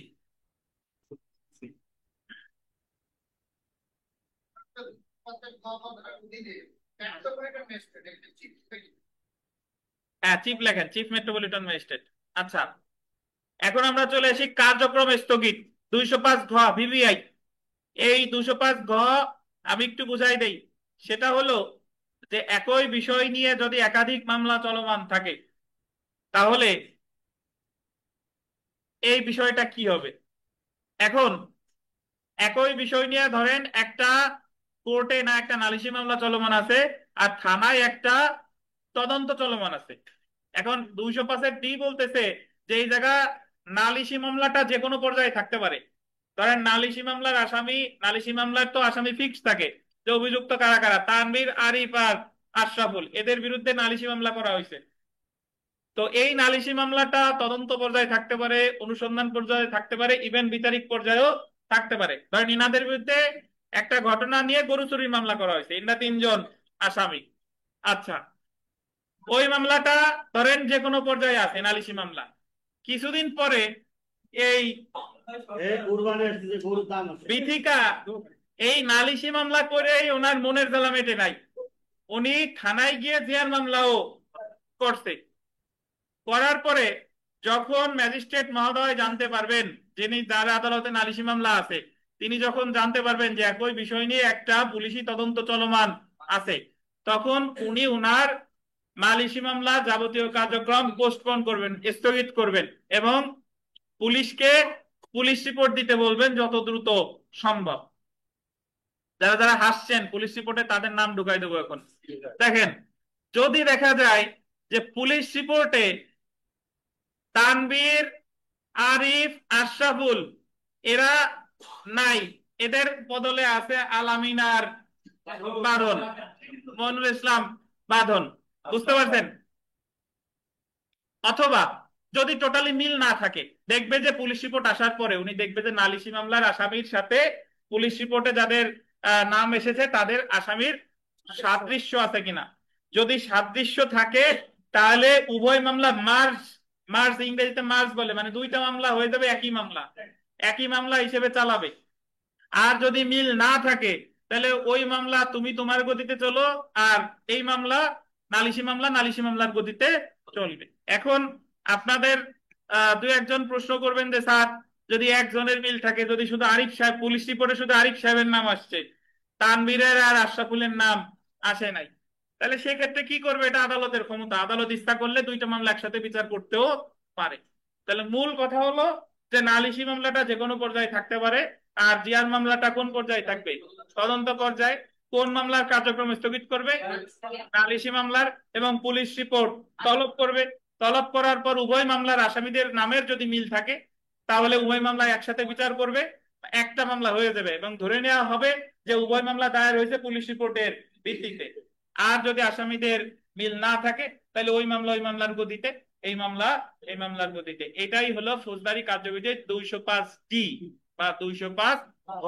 এখন ভাই আপনাদের এই 205 ঘ-এর আপনাদের কোনো সাবসেকশন মনে রাখার প্রয়োজন নাই, যে 205 ঘ-এর সাবসেকশন 1-এ কি আছে, 2-এ কি আছে, 3-এ কি আছে, 4-এ কি আছে, এগুলা মনে রাখার প্রয়োজন নাই। আপনি টোটাল ফ্যাক্টটা মনে রাখেন যে 205 ঘ-তে এই কথাগুলোই আছে।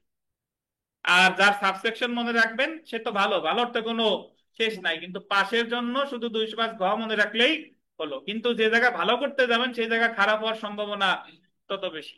দেখেন, মানে আপনি সাবসেকশন যদি ভুল না সাবসেকশন লিখলেন বাট ভুল লিখছেন, এক সাবসেকশনে যা আছে ওটা আরেকটাই লিখছেন, তাহলে ওটার সে সাবসেকশন না লেখা ভালো। দেখেন, তো ফৌজদারি কার্যবিধি 205 ঘ দ্বারা মতে কোন নালিশি মামলার অনুসন্ধান বা বিচারকালে, এটা আন্ডারলাইন করেন, অনুসন্ধান বা কি বলেন, বিচার চলাকালে ম্যাজিস্ট্রেট যদি জানতে পারেন যে পুলিশ অপরাধ সম্পর্কিত পুলিশ তদন্ত চলমান, মানে অপরাধ সম্পর্কিত পুলিশ তদন্ত চলছে, পুলিশ তদন্ত চলতে মানে কি চলতেছে, একটা জিয়ার মামলা চলতেছে, তিনি নালিশি মামলার আন্ডারলাইন করবেন, কার্যক্রমে স্থগিত রাখবেন এবং তদন্তকারী পুলিশ কর্মকর্তার রিপোর্ট তলব করবেন। পুলিশ রিপোর্ট আসার পর ম্যাজিস্ট্রেট পুলিশ রিপোর্ট পর্যালোচনা করে যদি দেখেন যে পুলিশ রিপোর্টে উল্লেখিত অভিযুক্তদের সাথে নালিশি মামলায় উল্লেখিত অভিযুক্তদের মিল বা সাদৃশ্য রয়েছে, তাহলে ম্যাজিস্ট্রেট উভয় মামলায় করতে পরিচালনা করবেন, আন্ডারলাইন করবেন, যেন ধরে নেওয়া হবে যে উভয় মামলা পুলিশ রিপোর্টের ভিত্তিতে দায়ের করা হয়েছে। উচ্চ আদালতের নজিরে আছে যে উভয় মামলা এক হয়ে যাবে, উভয় মামলা এক হয়ে যাবে। অপরদিকে পুলিশ রিপোর্টে উল্লেখিত অভিযুক্তদের সাথে যদি নালিশি মামলায় উল্লেখিত অভিযুক্তদের সাদৃশ্য বা মিল না থাকে, সেই ক্ষেত্রে উভয় মামলা তাদের নিজস্ব গতিতে চলবে। বুঝতে পারছেন? তাহলে যদি আসে যে ম্যাজিস্ট্রেটের নিকট নালিশ কখন করা যায়, নালিশ করার পর ম্যাজিস্ট্রেটের কি কি করণীয় আছে, তাহলে আমার 200 ধারা, 201, 202, 203, 204, 205, 205 গ, 205 গ গ, 205 ঘ, এই সবগুলাই মোটামুটি আলোচনা করতে হবে। বিশ্বকোটের ভিত্তিতে যে মামলা দায়ের কাছে শেয়ার হবে। পুলিশ রিপোর্টের ভিত্তিতে যে মামলা দায়ের হয়, কি মামলা, শেয়ার মামলা। হ্যাঁ, মানে এক্ষেত্রে যে এখানে যে উভয় মামলা পুলিশ রিপোর্টের ভিত্তিতে দায়ের হচ্ছে, এটা শেয়ার পুলিশ রিপোর্টের ভিত্তিতে কি মামলা দায়ের হয়ে গেছে সেটা বলেন আমারে। আদালতে করে, ম্যাজিস্ট্রেট।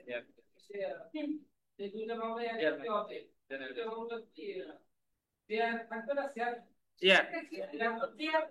দেখেন, পুলিশের কাছে গেলে আচ্ছা তানভীর মাথা উলাই গেছে। দেখেন, তো থার্ড ব্র্যাকেটের মধ্যে একটা প্রশ্ন আছে, এটা আমাদের মূল প্রশ্নের অংশ না, বাট জানতে হবে। একজন ম্যাজিস্ট্রেট কি তার নিকট দাখিলকৃত অভিযোগের ভিত্তিতে থানাকে নিয়মিত এজাহার রুজুর আদেশ দিতে পারেন কিনা, মানে উনি ম্যাজিস্ট্রেটের কাছে গিয়ে নালিশ করতে, এখন ম্যাজিস্ট্রেট কি থানারে বলতে পারে কিনা যে তুমি এটা এজাহার হিসেবে রেকর্ড করো, পারে। এই যে দেখেন, ফৌজদারি কার্যবিধির 156(3) ধারা মতে অপরাধ গুরুতর বা আমলযোগ্য প্রকৃতির হলে 190 ধারা অনুযায়ী ক্ষমতাপ্রাপ্ত ম্যাজিস্ট্রেট সংশ্লিষ্ট থানার ভারপ্রাপ্ত কর্মকর্তার নিকট নালিশ পাঠিয়ে, নালিশ হয়ে গেছে, নালিশ পাঠিয়ে আইনানুগ ব্যবস্থা গ্রহণের আদেশ দিবেন। তবে অবশ্যই এটা হতে হবে কি অপরাধ জানেন, আমলযোগ্য, আমলযোগ্য প্রকৃতির অপরাধ। ম্যাজিস্ট্রেট কর্তৃক প্রেরিত নালিশকে ভারপ্রাপ্ত কর্মকর্তা এজাহার হিসেবে গণ্য করবেন। পিআরবি এর 245 প্রবিধান মতে যখন হবে, যখন যখন পুলিশকে কোনো সংবাদ না দিয়ে ম্যাজিস্ট্রেটের নিকট কোনো অভিযোগ দায়ের করা হয় এবং ম্যাজিস্ট্রেট আমলযোগ্য অপরাধ সম্পর্কে তদন্তের নির্দেশ প্রদান করেন, তখন ম্যাজিস্ট্রেট কর্তৃক পুলিশের নিকট প্রেরিত লিখিত সংবাদকে এজাহার হিসেবে গণ্য করতে হবে। আর এজাহার পরে রেকর্ড হয় কি, এফআইআর। তাহলে ম্যাজিস্ট্রেট যে নির্দেশ 156(3)-এ পুলিশকে দিচ্ছে, এটা গণ্য করবে এজাহার, আর এজাহার পরে রেকর্ড হবে কি, এফআইআর হিসেবে। এখন মাসুদ, আপনি আমাদের জ্ঞানী ব্যক্তি, মাসুদ বলেন যে উনার কাছে গেল নালিশি মামলা করতে, উনি শেয়ার মামলা রেকর্ড না করিয়া কেন উনি থানার ভারপ্রাপ্ত কর্মকর্তার এজাহার হিসেবে রেকর্ডের নির্দেশ দিল, কারণ দর্শান। এই ক্ষেত্রে আদালত বিবেচনা করে দেখবে যে দেখা যাচ্ছে কি আমরা এক ব্যক্তির মাথায় এমন আঘাত বা এমন কোনো আঘাত যে বিষয়টা থানায় মামলা দেওয়া অনেক ক্ষেত্রে থানায় নেয় নাই, কোনো প্রভাবজনিত কারণে দেয় নাই, কিন্তু আদালতের মনে হচ্ছে যে ব্যক্তির এফআইআর হওয়া উচিত, মানে দেখুন স্যার, আগে দেখলে আদালত ওই বিষয়টা বিবেচনা করে থানায় থানাকে আর একটু সুন্দর বলা যায় না বলতে সবারই সুযোগ দিচ্ছে, বলেন বলেন রহিম বলেন, রহিম বলেন। স্যার আগে নালিশি মামলা করলে বিথিকা, ধন্যবাদ। তো এই ছিল আমাদের এই 12 নম্বর প্রশ্ন। এখন প্রশ্নটা হাতে নেন, আমি মিলাই দিই, দেখেন কোনটুকের উত্তর কি। ক পড়লে বাকিগুলো ফ্রি, ওইগুলো পেয়ে যাবেন উত্তর। একটি নালিশ দায়ের করা হলে, ক নাম্বার পড়তেছি, একটি নালিশ দায়ের করা হলে কোন ধারার বিধান অনুযায়ী কার্যক্রম গ্রহণ করা হয় সংশ্লিষ্ট ধারাগুলি উল্লেখ করে আলোচনা করুন। এটা যদি আসে, আমরা এতক্ষণ পর্যন্ত যা যা পড়ছি সব লিখবেন। খ নাম্বার দেখেন, একই অপরাধ বিষয়ে নালিশি মামলা এবং পুলিশ তদন্ত চলমান থাকলে ম্যাজিস্ট্রেট কোন পদ্ধতি অনুসরণ করবেন, এটা শুধু লিখবো কি 205 ঘ। আচ্ছা, তারপরে দেখেন, অপরাধ আমলে গ্রহণকারী ম্যাজিস্ট্রেট কোন কোন ব্যতিক্রমী অবস্থায় অভিযোগকারীকে পরীক্ষা না করেই অভিযোগ আমলে নিতে পারেন। মানে এটার উত্তর হলো 200 দ্বারা, যে কোন কোন ক্ষেত্রে আমলে নেওয়া মানে জবানবন্দি গ্রহণের প্রয়োজন নাই। সরকারি কর্মকর্তা মামলা করলে, আদালত মামলা করলে, 192 ধারা স্থানান্তরের পূর্বে বা 192 ধারায় মামলা স্থানান্তরের পরে, এইগুলা আর কি। তারপরেরটা দেখেন, অভিযোগ প্রাপ্তির পর অপরাধ আমলে গ্রহণকারী ম্যাজিস্ট্রেট অভিযোগকারীকে পরীক্ষা করার পর উক্ত অপরাধ আমলে নিতে যদি সন্তুষ্ট না হন, তখন তিনি কি কি পদ্ধতি অনুসরণ করতে পারেন। আমলে নিতে সন্তুষ্ট না হলে তদন্ত অনুসন্ধান দিতে পারে, তদন্ত অনুসন্ধান পরে আসার পরে কি খারিজ করতে পারে, বা সরাসরিও খারিজ করতে পারে। তারপরে দেখেন, মামলা আমলে নেওয়ার যোগ্য নয় এমন একজন ম্যাজিস্ট্রেট কর্তৃক কোন নালিশি দরখাস্ত প্রাপ্তির ক্ষেত্রে কি ধরনের পদক্ষেপ গৃহীত হতে পারে। আমলে নেওয়ার যোগ্য নয়, তাহলে কোনটা আসবে 201। তারপরে দেখেন, কোন ম্যাজিস্ট্রেট কি স্যার এখানে পিটিশন, একটা প্রশ্ন ছিল স্যার, করবো স্যার? করেন করেন দ্রুত করেন। স্যার এই যে মানে 202-তে যে জুডিশিয়াল ইনকোয়ারি ম্যাজিস্ট্রেট পুলিশে যে তদন্তটা করার জন্য দেয়, ওইটা স্যার কত ধারায় দেয়? পুলিশে দিলেও 202, অনুসন্ধান দিলেও 202। কি স্যার, বুঝতে পারছি স্যার। জি। কোন ম্যাজিস্ট্রেট কি পিটিশন অফ কমপ্লেইন ডিসমিস করতে পারে। মানে পিটিশন অফ কমপ্লেইন মানে কি, নালিশি দরখাস্ত খারিজ করতে পারে কিনা, যদি পারে কখনো কিভাবে করতে পারে বর্ণনা করুন। তাহলে নালিশ খারিজ কততে কততে আছে 203 তারপরে আসেন, কখন এবং কোন ম্যাজিস্ট্রেট আসামির ব্যক্তিগত হাজিরা পরিহার করতে পারে। কত দ্বারা 205 দ্বারা। এরূপ হাজিরা পরিহার করার পর ম্যাজিস্ট্রেট কখনো কিভাবে উক্ত আসামিকে ব্যক্তিগত হাজিরার নির্দেশ দিতে পারে তা যথাযথ ধারা উল্লেখপূর্বক আলোচনা করুন। 205। শুধু যদি 205 ধরেন 3 নাম্বার প্রশ্ন আসছে, মার্ক মার্ক 3 নাম্বার, তাহলে 205 ওই জায়গায় যা লিখছেন সেইটুক লিখলে হবে। কিন্তু যদি আসে 5 নাম্বার, তাহলে আগে নালিশ কি, নালিশ কার কাছে করা যায়, এগুলা দিয়ে তারপরে 205-এ যাই না। এই হলো কথা। তো 12 নম্বর প্রশ্ন যতগুলো ধারা আমরা পড়লাম, অনলাইন অফলাইন ভাই, আপনাদের কোনো প্রশ্ন থাকলে করতে পারেন।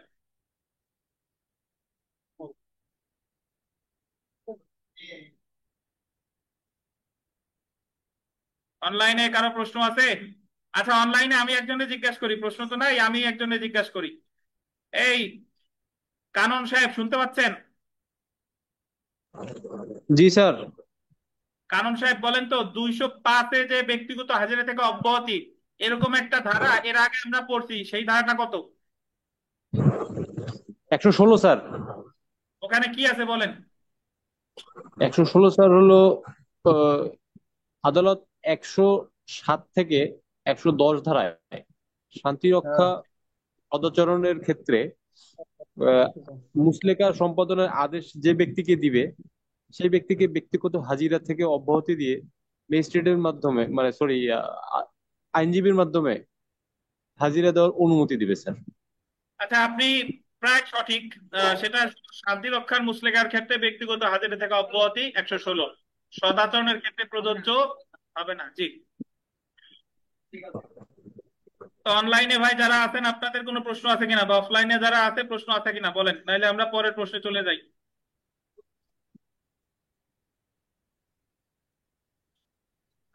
আচ্ছা শুনেন, আমরা চলে আসি 13 নম্বর প্রশ্ন। অভিযোগ বা চার্জ কি? অভিযোগ নামায় আবশ্যকীয় কি কি বিষয় উল্লেখ করতে হয়? অভিযোগ সংক্রান্ত বিধানাবলী ফৌজদারি কার্যবিধি অনুযায়ী আলোচনা করুন। চার্জ আসলে একটা অন্যান্য বিষয় থেকে একটু কমপ্লিকেটেড বিষয়, বাট আমরা প্রিলিমিনারিতে যেভাবে পড়ছি তাতে আপনার একটু হলেও ধারণা থাকা উচিত যে চার্জ সম্পর্কে বিস্তারিত আমরা বেশ ভালোভাবেই পড়ছি, সেই জিনিসগুলাই এখানে একটু বিস্তারিত আলোচনা করতে হবে। তো তার আগে চলে আসি যে চার্জ আসলে কাকে বলে। চার্জ চার্জ হলো একটা মামলার বিচার শুরু, চার্জ গঠন করার পরে একটা মামলার বিচার শুরু হয়। তো চার্জের একটা সংজ্ঞা আমাদের ফৌজদারি কার্যবিধির 4 ধারায় দিছে, বাট ওই সংজ্ঞাটা স্বয়ং সম্পূর্ণ না। চার্জ হলো একটা মামলায় এক পক্ষ যেটা দাবি করে অপর পক্ষ যেটা অস্বীকার করে সেটার উপর ভিত্তি করে চার্জ গঠিত হয়। ফৌজদারি মামলায় গঠিত হয় চার্জ, দেওয়ানি মামলায় গঠিত হয় ইস্যু। অর্থাৎ একটা নালিশি মামলা যখন ম্যাজিস্ট্রেটের কাছে দায়ের করা হয়, ম্যাজিস্ট্রেট তদন্ত দেখ বা আমলে নেক, আমলে নিলে সমন অথবা ওয়ারেন্ট, আসামিরা আসবে, জামিন নিবে, সকল আসামি হাজির হওয়ার পরে ওই মামলাটা বদলি করা হয় বিচারিক আদালতে। অপরদিকে জিআর মামলায় যখন পুলিশ রিপোর্ট দেওয়া হয়, পুলিশ রিপোর্ট যদি ম্যাজিস্ট্রেট একসেপ্ট করে তখন এটা বদলি করা হয় বিচারিক আদালতে। তো বিচারিক আদালতে গিয়ে প্রথমে শুনানি হয় ডিসচার্জের শুনানি।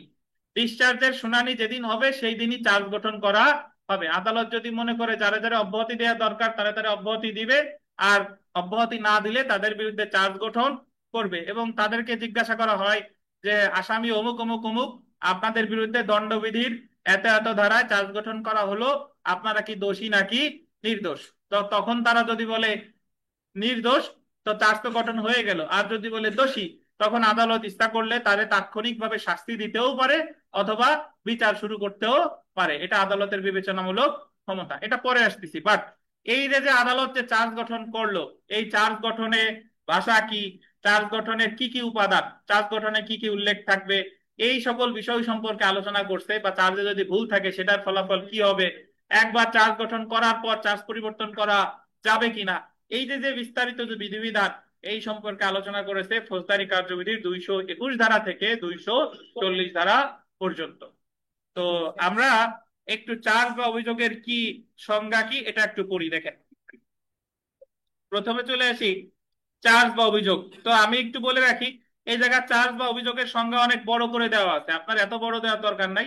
আপনি বলবেন যে কোনো মামলায় এক পক্ষ যেটা দাবি করে অপর পক্ষ যেটা অস্বীকার করে সেটার উপর ভিত্তি করে চার্জ গঠিত হয়। আর ফৌজদারি মামলায় চার্জ গঠনের যে পরের পর্যায়, এই পরের পর্যায়ে বলে জুডিশিয়াল প্রসিডিং, আর চার্জ গঠনের আগের পর্যায়ে বলে ইনকোয়ারি বা অনুসন্ধান।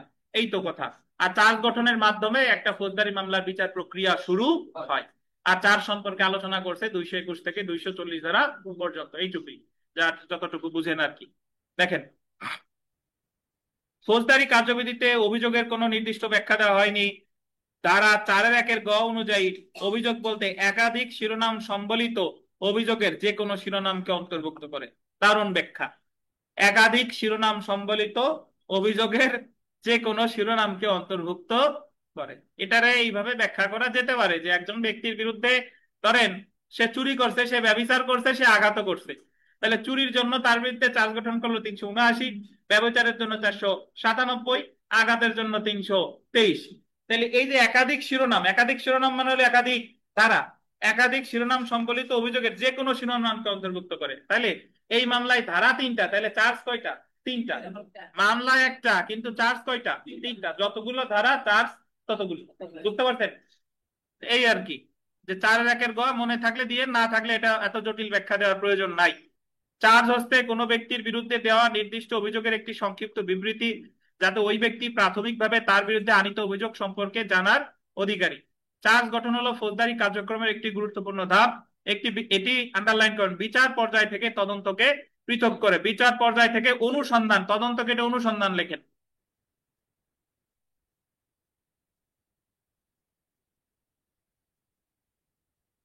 এটি বিচার পর্যায় থেকে কারে পৃথক করে? অনুসন্ধান। তাই অপরাধ অনুযায়ী সাবধানতার সাথে চার্জ গঠন করা উচিত। ফৌজদারি কার্যবিধির 221 থেকে 240 ধারা পর্যন্ত অভিযোগের বিষয়বস্তু, গঠন এবং আদালতের ক্ষমতা সম্পর্কে বর্ণনা করা হয়েছে। এরপরে দেখেন যে ফৌজদারি কার্যবিধির 227 ধারা অনুযায়ী রায় ঘোষণার পূর্বে, আন্ডারলাইন করবেন, রায় ঘোষণার পূর্বে যে কোনো রায় ঘোষণার পূর্বে যে কোনো সময় পর্যন্ত আদালত অভিযোগ পরিবর্তন বা নতুন অভিযোগ গঠন করতে পারে। তবে এরূপ প্রতিটি পরিবর্তন বা সংযোজন আসামিকে পড়ে শোনাতে ও বোঝাতে হবে।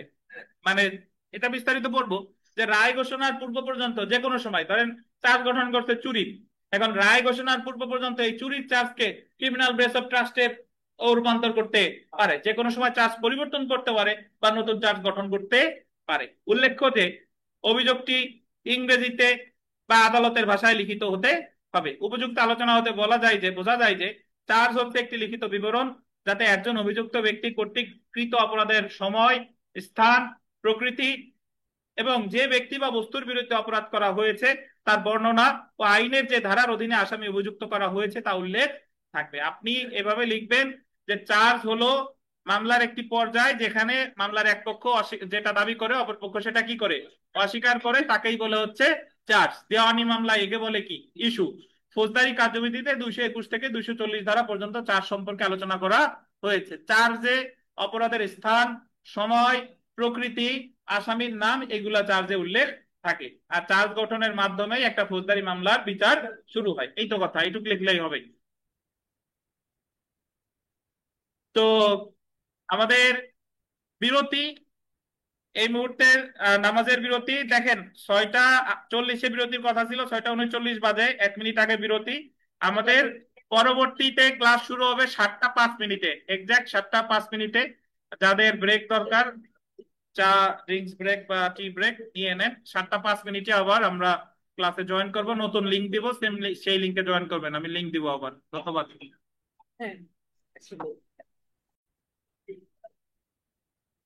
আচ্ছা দেখেন, অভিযোগ নামায় বা চার্জে যে সকল বিষয় উল্লেখ করতে হবে, মানে আদালত যখন চার্জ গঠন করে এই চার্জে কি কি বিষয় থাকবে বা কি কি বিষয় উল্লেখ করতে হবে এই সম্পর্কে চার্জের উপাদান বা চার্জের শর্তাবলী এই সম্পর্কে আলোচনা করছে 221 ধারা থেকে 223 ধারা পর্যন্ত। তো আমাদের 221 থেকে 223-এর বিষয়বস্তু আলাদা আলাদা ভাবে উল্লেখ করার প্রয়োজন নাই, আমি জাস্ট বলে দিব যে 221 থেকে 224 ধারা পর্যন্ত চার্জের উপাদান সমূহ বা চার্জের শর্তাবলী নিম্নে আলোচনা করা হলো। দেখেন প্রথম যেটা, সেটা হলো দেখেন যে চার্জে অপরাধের বিবরণ থাকতে হবে। অপরাধের নির্দিষ্ট নাম উল্লেখই যথেষ্ট বিবরণ। অপরাধের বিবরণ মানে হলো আপনি চুরি করছেন না খুন করছেন না ধর্ষণ করছেন নাকি ডাকাতি করছেন, এটার বিস্তারিত বিবরণ থাকতে হবে। তবে যদি কোনো অপরাধের নাম থাকে তাইলে আর বিবরণের দরকার নাই, নাম লিখলেই হবে। বুঝতে পারছেন? ধরেন চুরি, এই একজন ব্যক্তির অস্থাবর সম্পত্তি যদি আরেকজন ব্যক্তি অসাধুভাবে নিয়ে নেয় সেটার বলে হলো চুরি। তাহলে যদি চুরি নামটা না থাকতো তাইলে এইভাবে বিবরণ থাকতো যে অমুক অমুকের অস্থাবর সম্পত্তি নিয়ে নিছে অসাধুভাবে, কিন্তু যেহেতু চুরি নামটা আছে সেহেতু আর বিস্তারিত বিবরণ দেওয়ার প্রয়োজন নেই। তারপরে দেখেন, যে ক্ষেত্রে অপরাধের নির্দিষ্ট নাম নেই সেই ক্ষেত্রে সেই অপরাধের সংজ্ঞা এমন ভাবে উল্লেখ করতে হবে যাতে আসামি তার বিরুদ্ধে আনীত অভিযোগ সম্পর্কে সুস্পষ্টভাবে বুঝতে পারে। অনেক ক্ষেত্রে এরকম পরিস্থিতির উদ্ভব হতে পারে যে কোন অপরাধ করছে, এই অপরাধ ধরেন একটা নতুন প্রকৃতির অপরাধ, এই অপরাধের কোনো সুনির্দিষ্ট নাম এই মুহূর্তে নাই, তাহলে ওই অপরাধটা কিভাবে করছে সেই জিনিসটার বিস্তারিত বিবরণ দিতে হবে যাতে অপরাধী ব্যক্তি বুঝতে পারে। বুঝতে পারছেন? উদাহরণস্বরূপ বলা যেতে পারে আমাদের দেশে মাদকদ্রব্য নিয়ন্ত্রণ আইন ছিল 1990, তো পরবর্তীতে আবার সেটা সংশোধন করে নতুন আইন তৈরি করা হয় 2018। এখন একটা পুরাতন আইন বাদ দিয়ে একটা নতুন আইন তৈরি করার মানে কি বলেন তো? মানে অনেক জিনিস আছে যেগুলো ওই পুরাতন আইনে ছিল না। তাহলে আপাতত যখন ওই 2018-র আগ পর্যন্ত অনেক নেশাজাতীয় দ্রব্যের উদ্ভব হলো, কিন্তু ওই নেশাজাতীয় দ্রব্যের কথা দেখা গেল 1990 সালের আইনে নাই।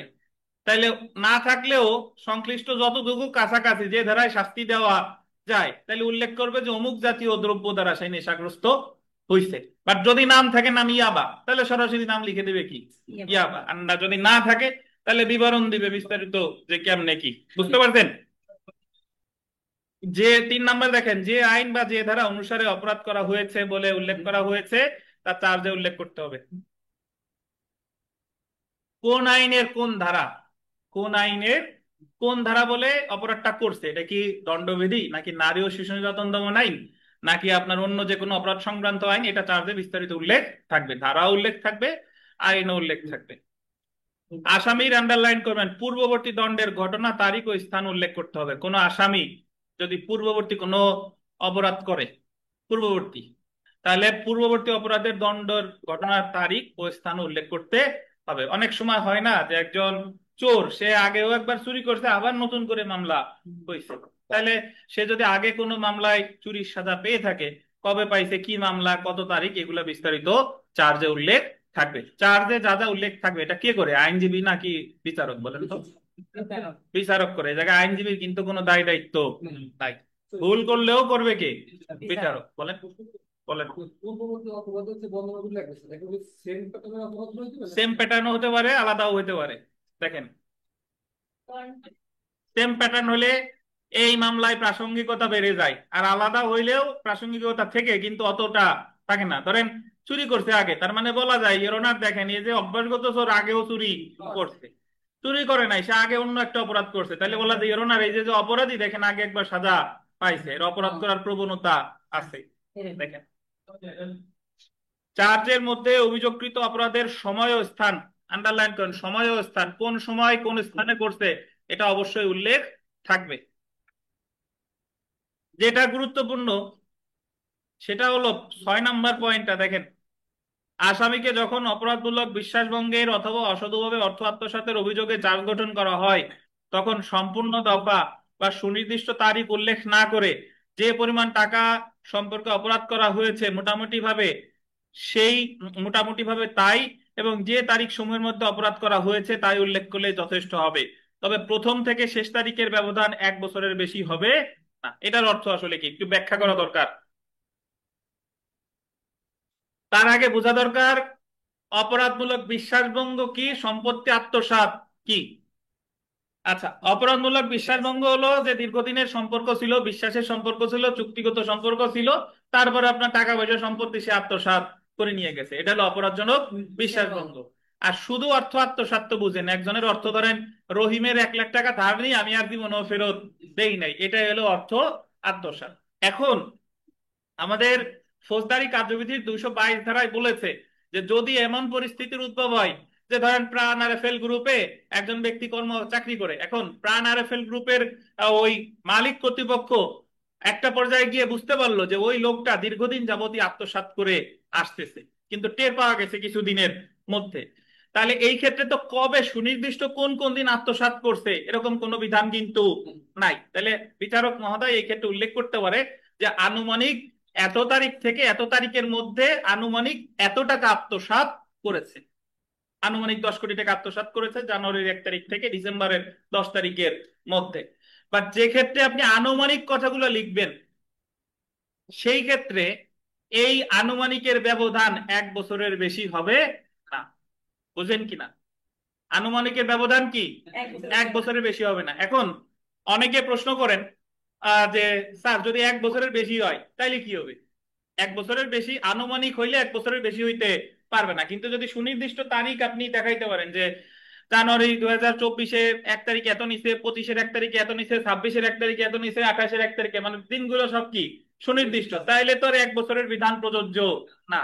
1 বছরের বিধানটা প্রযোজ্য কখন, যখন আপনি লিখতেছেন যে আনুমানিক এত তারিখ থেকে এত তারিখের মধ্যে অপরাধটা করেছেন। এখন এই বিধানটা এটা কিন্তু সকল অপরাধের ক্ষেত্রে প্রযোজ্য না। আপনি কখনোই বলতে পারবেন না যে বদরুজ্জামান সাহেব অমুক ব্যক্তিকে হত্যা করছে আনুমানিক জানুয়ারি মাসের 1 তারিখ থেকে ডিসেম্বর মাসের 1 তারিখে।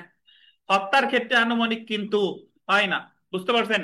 তাহলে এটা শুধুমাত্র প্রযোজ্য অর্থ আত্মসাৎ আর অপরাধজনক বিশ্বাস ভঙ্গ। জি, তারপরে দেখেন কিছু কিছু অপরাধ কি উপায়ে সংগঠিত হয়েছে তা চার্জে উল্লেখ করতে হবে। মানে নর্মালি আমরা জানি, একটু আগে আমি ব্যাখ্যা দিয়েছি যে কোন অপরাধের যদি নাম থাকে তাহলে কোন উপায়ে সংগঠন করছে এটা উল্লেখ করার দরকার নাই। মানে সে কি চুরি করছে, পকেটে হাত দিয়ে চুরি করছে, নাকি শীত কেটে চুরি করছে, নাকি দরজা জানালা ভেঙে চুরি করছে, এটা উল্লেখ করার দরকার নাই, জাস্ট উল্লেখ করবো চুরি করছে, বুঝছেন? কিন্তু কিছু কিছু অপরাধ আছে যেগুলা কোন উপায়ে করছে উপায়টাও আপনার বলতে হবে। এটা ভিভিআই, এই 223 ধারাটা মনে রাখবেন, এখান থেকে একবার প্রশ্ন এসেছিল জুডিশিয়াল সার্ভিস পরীক্ষায়।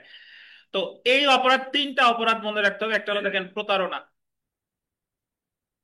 প্রতারণা, প্রতারণাটা কি ছদ্মবেশে করছে নাকি প্রতারণাটা কি কোন উপায়ে করছে, এটা চার্জে উল্লেখ থাকতে হবে।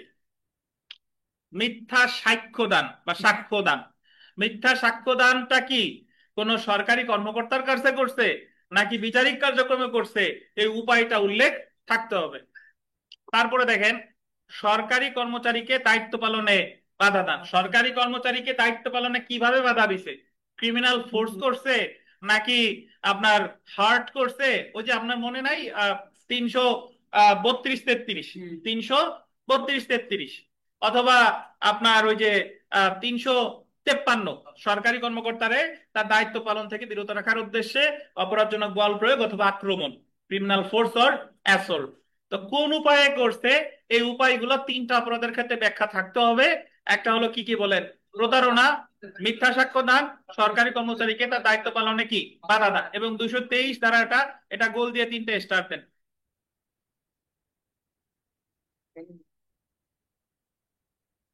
প্রথমত আপনাদের একটা আশার কথা বলে রাখি। আশার কথা হলো যে চার্জ যার জটিল লাগবে সে চার্জের প্রশ্নই টোটালি বাদ দিবেন, বুঝছেন?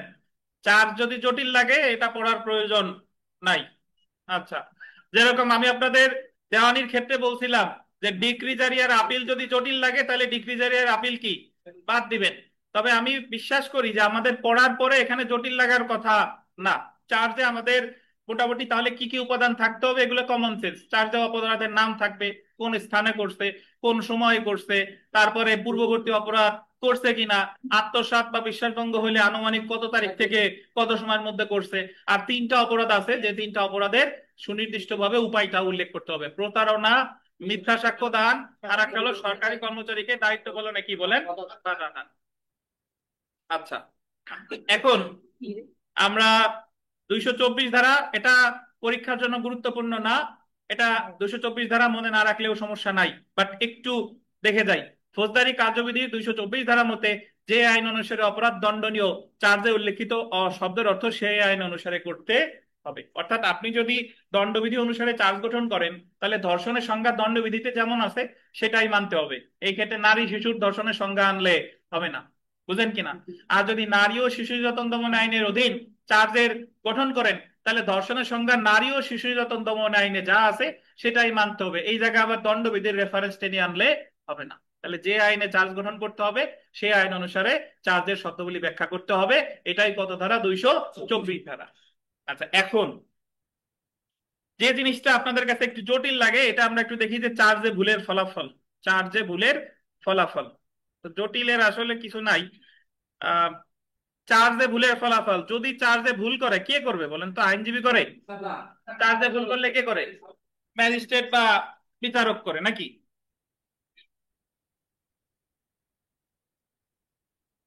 আচ্ছা, এখন আমাদের ফৌজদারি কার্যবিধিতে চার্জে ভুলের ফলাফল সম্পর্কে আলোচনা করছে। আগে আমার কথা শুনেন, তারপরে আমরা বই মিলাবো। চার্জে ভুলের ফলাফল সম্পর্কে আলোচনা করছে 225 ধারা আর 232 ধারা। তো যদি পরীক্ষায় প্রশ্ন আসে যে চার্জ কি, চার্জের উপাদান সমূহ উল্লেখ করো, চার্জে ভুলের পরিণতি আলোচনা করুন, তাহলে চার্জে ভুলে আগে আমি চার্জের সংজ্ঞা দিব, চার্জের উপাদান দিব, আর চার্জের ভুলের পরিণতি হলে 225 আর কত 232। তো 225 আর 32-এর মধ্যে আসলে পার্থক্য কি? পার্থক্য হলো এই যে চার্জ গঠনে বিচারক যদি কোনো ভুল করে এবং ওই ভুলের কারণে যদি আসামি ন্যায় বিচার, মানে আসামি যদি বিভ্রান্ত হয়, বিভ্রান্ত হতেই পারে, কিন্তু বিভ্রান্তের কারণে যদি ন্যায় বিচার ব্যাহত না হয়, মানে ভুল হয়েছে বাট ভুলটা গুরুতর না, ভুল হয়েছে বাট ভুলটা গুরুতর না, তাহলে সেই ভুলের কারণে মানে আপনার ওই চার্জ বাতিল হবে না। মানে ন্যায় বিচার ব্যাহত না হলে সেই ভুলটা গুরুতর বলে বিবেচিত হবে না। বুঝতে পারছেন? এটা হলো 225। অর্থাৎ চার্জে যদি ভুল হয়, ওই ভুলের কারণে যদি ন্যায় বিচার ব্যাহত না হয় তাহলে সেটা গুরুতর বলে বিবেচিত হবে না। এখন আপনার প্রশ্ন এসে যায় যে স্যার গুরুতর বলে বিবেচিত হয়েছে বা হয় না, এটা আবার কেমনে বুঝবো? এটা বুঝবো আমরা উদাহরণ পড়লেই আশা করি বোঝা যাবে ইনশাল্লাহ। বাট আপাতত 225 মনে রাখবেন, শুনে শুনে এইটুকু মনে রাখলেই হয় যে চার্জে ভুল হয়েছে কিন্তু ভুলের কারণে যদি মানে ন্যায় বিচার ব্যাহত না হয় তাহলে সেটা গুরুতর বলে বিবেচিত হবে না। না, এটাই কত? 225। অপরদিকে 225-এর উল্টা, 225-এর উল্টা হলো 232। 232-এ বলেছে যে চার্জে যদি ভুল হয়, ভুলের কারণে যদি ন্যায় বিচার কি ব্যাহত হয়, তাহলে সেটা গুরুতর বলে বিবেচিত হবে। এবং এই ক্ষেত্রে দুইটা আদালত, একটা হলো আপনার আপিল আদালত, কে বলেন? আপিল আদালত। আর রিভিশন ক্ষমতা প্রয়োগকালে হাইকোর্ট বিভাগ।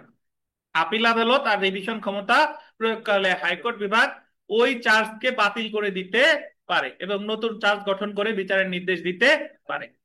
তাহলে আমার যেটা মনে রাখতে হবে যে চার্জে ভুল থাকলে, ভুলের কারণে যদি ন্যায় বিচার ব্যাহত না হয়, তাহলে সেটা গুরুতর বলে বিবেচিত হবে না, কত ধারা? 225।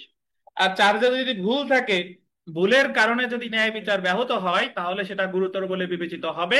এবং আপনার মনে না থাকলে সমস্যা নাই, লিখবেন যে আপিল আদালত বা রিভিশন আদালত ওই চার্জ বাতিল করে দিয়ে নতুন করে চার্জ গঠন করে বিচারের নির্দেশ দিতে পারে। এটা কত? 232। আপনাদের মনে আছে কিনা যারা পরীক্ষা দিচ্ছেন, 232 ধারা থেকে আমাদের প্রিলিমিনারি পরীক্ষায় বহুবার প্রশ্ন আসছে, আপিল আদালত নাকি রিভিশন আদালত, রিভিশন ক্ষমতা প্রয়োগকালে হাইকোর্ট বিভাগ কিনা, এই জায়গা থেকে ঘুরায় পেঁচায় বহুবার প্রশ্ন আসছে আর কি।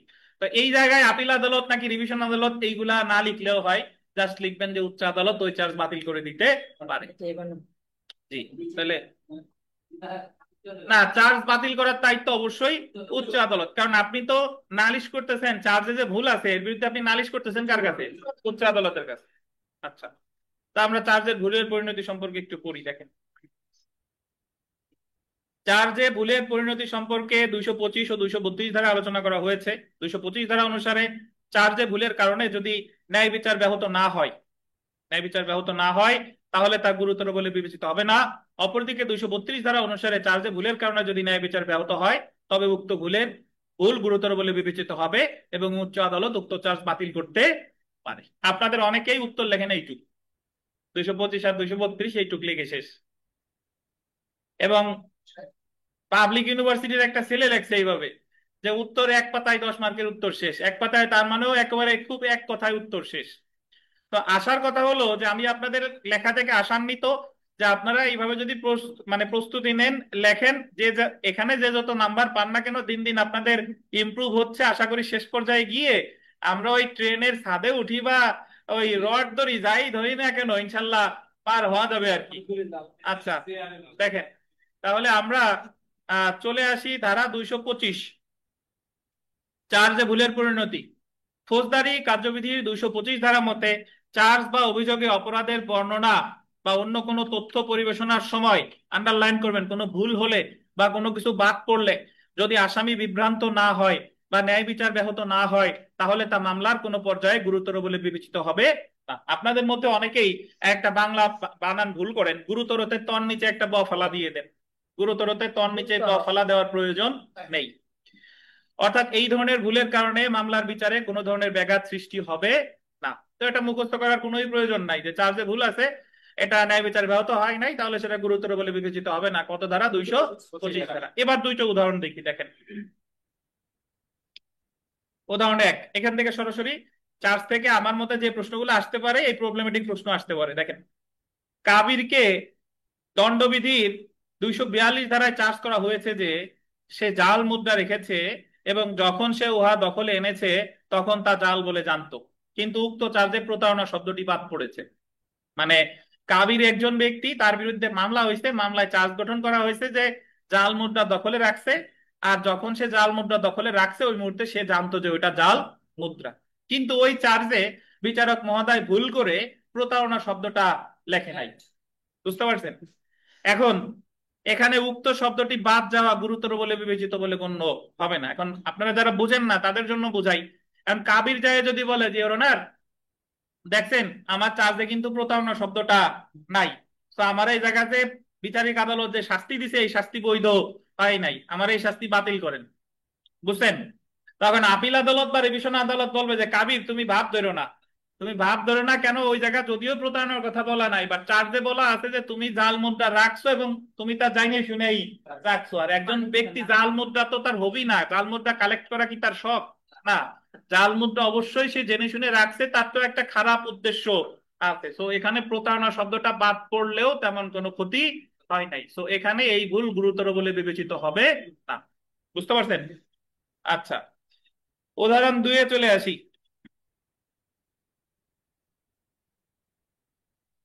কি আরিফ সাহেব হাসেন কে? প্রশ্ন আপনি বলবো প্রশ্ন আচ্ছা, উদাহরণ 2 দেখেন।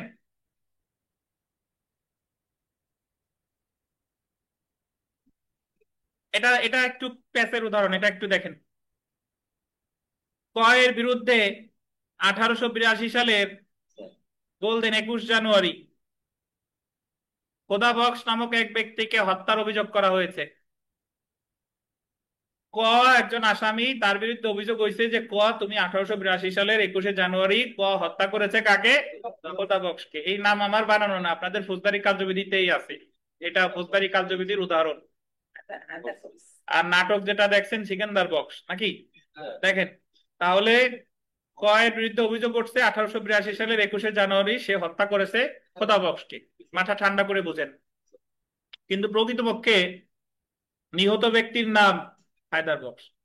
অভিযোগে চার্জে লিখছে খোদা বক্স, কিন্তু যে মারা গেছে তার নাম কি? হায়দার বক্স। এবং হত্যার তারিখ 1882 সালের 20 জানুয়ারি, মারা গেছে 20 জানুয়ারি, কিন্তু চার্জে বিচারক মহোদয় নাম ভুল লেখছে। উনি ওই লেখছে হায়দার বক্সের জায়গায় লেখছে খোদা বক্স, আর 20 জানুয়ারির জায়গায় লেখছে কি 21 জানুয়ারি। বুঝতে পারছেন? আচ্ছা,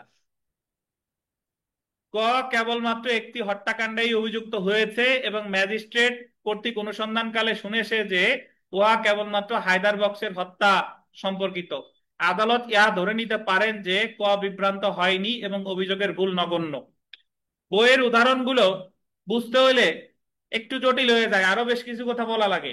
মানে বিষয়টা হলো যে ক এর বিরুদ্ধে যখন মামলা হয়েছে, মামলা হওয়ার পরে একটা মামলায় তো সাথে সাথে চার্জ গঠন হয় না। চার্জ গঠন হয় তো পুলিশ রিপোর্ট দেয়, তারপরে গিয়ে চার্জ গঠন হয়। এখন ক যখন গ্রেফতার হয়েছে সে জামিন চাইছে, রিমান্ডের শুনানি মোনানি পোস্টমর্টেম রিপোর্ট যা যা যা কিছু হয়েছে, সব জায়গা কিন্তু নাম হায়দার বক্সি আছে। বুঝছেন? এবং সে হায়দার বক্সের হত্যার মামলায় সে জামিন টামিন নিছে, কিন্তু চার্জ গঠন যখন করা হয়ে গেল তখন বিচারক মহোদয় ভুল করে হায়দার বক্সের জায়গায় লিখে বলেছে কি খোদা বক্স, এবং তারিখ 20 জানুয়ারির জায়গায় লিখছে কত 21 জানুয়ারি। এখন কয়ের বিরুদ্ধে যে একটা মামলা আছে এটা মেনে নিয়েই কিন্তু সে এতদিন পর্যন্ত মামলা চালায় আসছে। তো যখন রায়ে ধরেন করে যাবজ্জীবন কারাদণ্ড দিচ্ছে, এখন ক আপিলে গিয়ে বলতেছে যে ওনার দেখেন চার্জ গঠনে ভুল করছে, এই জায়গা হায়দার বক্স নামে তো কোনো ব্যক্তি মারাই যায় নাই, আর ঘটনাটা ঘটছে 20 জানুয়ারি মানে 21 জানুয়ারিও কোনো ঘটনা ঘটে নাই, তাই আমি খালাস পাওয়ার হকদার, চার্জে ভুল আছে, আমি বিভ্রান্ত হয়েছে, আমার খালাস দেওয়া হোক। বুঝতে পারছেন? এখন আপিল আদালত বা রিভিশন আদালত বলতেছে যে তুমি ভাব ধরো না। ভাব ধরো না এই কারণে, কারণ মামলাটা যখন তদন্ত পর্যায়ে ছিল চার্জ গঠনের আগ পর্যন্ত তুমি তো হায়দার বক্সের হত্যা মামলাই তুমি সব পদক্ষেপ নিছো, এতদিন জেলে ছিল, এতদিন জামিন পাইছো, পোস্টমর্টেম রিপোর্টেও এই নাম আছে, তদন্ত প্রতিবেদনেও ডিসিস্টের নাম এই আছে। সো এইটা বিচারকের আর বিচারকের নিতান্তই একটা কি ভুল, মানে এমনি করণিক ভুল হয়েছে। ধরেন সে এই বক্সে বক্সে মিলে গেছে, সে ধরেন একটু ওই রাতে তার ঘুম ভালো হয় নাই, যাই হোক যাই হইছে, সে ভুল 20-এর জায়গায় 21 লেখছে, হায়দার বক্সের জায়গা খোদা বক্স লেখছে। সো এটা গুরুতর কোনো ভুল বলে বিবেচিত হবে না। বুঝতে পারছেন? তো এটা মূল বিষয় হচ্ছে যে এটা এটা বুঝাতে চাইছে যে এই লাইনটা এবার পড়েন, এবার বুঝতে পারবেন। মাঝের যে লাইনটা, যে ক কেবলমাত্র একটি হত্যাকাণ্ডেই অভিযুক্ত হয়েছে এবং ম্যাজিস্ট্রেট কর্তৃক অনুসন্ধানকালে, অনুসন্ধান তো হয় বিচারের আগে, শুনেছে যে উহা কেবলমাত্র হায়দার বক্সের হত্যা সম্পর্কিত। মানে যখন ওই মামলাটার অনুসন্ধান হচ্ছিল তখন তো সে জানতো যে এটা কি মামলা, হায়দার বক্স। আদালত ইহা ধরে নিতে পারেন যে ক বিভ্রান্ত হয়নি এবং অভিযোগের ভুল অতি নগণ্য। বুঝতে পারছেন? এই কে বুঝেন নাই? অনলাইন অফলাইনে না বুঝলে আমারে বলেন, বক্সে বক্সে পেস না লাগলে হইলো বলেন, কে বুঝেন নাই? অনলাইনে বুঝেন নাই কেউ আছেন? জানান আমারে, দ্রুত জানান। স্যার না স্যার, এর- এইটা বুঝি স্যার। এই উদাহরণটা বাদ দিয়ে অন্য কোনো উদাহরণ দেওয়া যাবে না নিজের মতন করে স্যার? ধন্যবাদ। উদাহরণ আপনি নিজের মতো করে দিতেই পারেন, বাট সমস্যা হলো পরীক্ষায় এই উদাহরণ আপনারা সমস্যা আকারে দিয়ে দিছে, তখন কি করবেন? বুঝতে পারছেন? তখন তো এটাই আপনার দুর্বল বিচারক আর আমাদের কষ্ট। না, আপনার উদাহরণ দিয়ে কাম নাই। আপাতত এটা আপনি তো এখানে দুইটা উদাহরণ আপনার পরীক্ষার সময় ভাই দুইটা উদাহরণ দেওয়ার প্রয়োজন নাই। এই দুইটা উদাহরণ আমি এই কারণে দিছি যে এখান থেকে সরাসরি এই হায়দ্রাবাদ খোদা বক্সের উদাহরণ আপনারে দিতে পারে, দিলে যাতে আপনি বুঝতে পারেন যে এটা 225-এ পড়ে নাকি 232-এ পড়ে, বুঝছেন? বাট যদি ভুলের পরিণতি আসে, আপনার এই প্রবলেমেটিক প্রশ্ন আসে নাই, তাইলে উদাহরণ 2 দেওয়ার প্রয়োজন নাই। এটা হলো কথা। যদি বললেন যে প্রশ্ন আসে যেহেতু কলমটা আসে তাহলে কি আমার এখন যে প্রদর্শন 2 লাগলো উদাহরণ 2 তাহলে দেখা যাবে শুধু প্রদর্শন একটা এসেছে। মরিয়ম বদ্দের আত্মীয় হন আপনি, বোঝা গেছে। স্যার মেইন কথা হচ্ছে এখানে ভুল হচ্ছে স্যার শুধু নামের করণিক ভুল আর হচ্ছে নামের ভুল, এই তো স্যার। আপনাদের আমি সোজা করে দিই, মানে মানে সহজ করে দিই, সেটা হলো কোন জায়গায় কোন ধারায় সাবসেকশন দেওয়া লাগবে না, শুধু মূল ধারাটা লিখবেন, বুঝছেন? মূল স্যার ধারা জি লিখলে স্যার সমস্যা নাই, কোন জায়গার কোন ধারায় সাবসেকশন দেওয়ার প্রয়োজন নাই। সাবসেকশন লিখে ভুল করার চেয়ে সাবসেকশন না লেখা ভালো। ভালো। আসেন স্যার দুশো, হ্যাঁ বলেন। 25। স্যার এই যে মানে বিভ্রান্ত হওয়া মানে আসামি যদি বিভ্রান্ত না হয় আর ন্যায় বিচার যদি ব্যাহত না হয় জি, তাহলে তো এটা গুরুতর ভুল নয়। এই আসামি বিভ্রান্ত কোন ক্ষেত্রে হয়? আপিলে গিয়ে কিংবা বিচারে তার সুবিচার পাইলো না এইরকম কিছু স্যার? একটু উদাহরণ যদি দিতেন স্যার, এরকম বিভ্রান্ত এই যে হয়েছে। বিভ্রান্ত হয়েছে সেটা 232, একটু ধৈর্য ধরেন, এই যেই পড়বো দেখেন। করণিক ঠিক ভুল। আছে স্যার। আচ্ছা, 232 ধারাটা পড়ি, দেখেন। ধারা 232 গুরুতর ভুলের ফলাফল। আপনি এমনিতে তো আমরা জানি যে কাজ গঠনে যদি ভুল থাকে, সেই ভুলের কারণে যদি ন্যায় বিচার ব্যাহত হয়, তাহলে সেটা গুরুতর বলে বিবেচিত হবে। কত ধারা? 232। আচ্ছা একটু পড়ি, দেখেন যে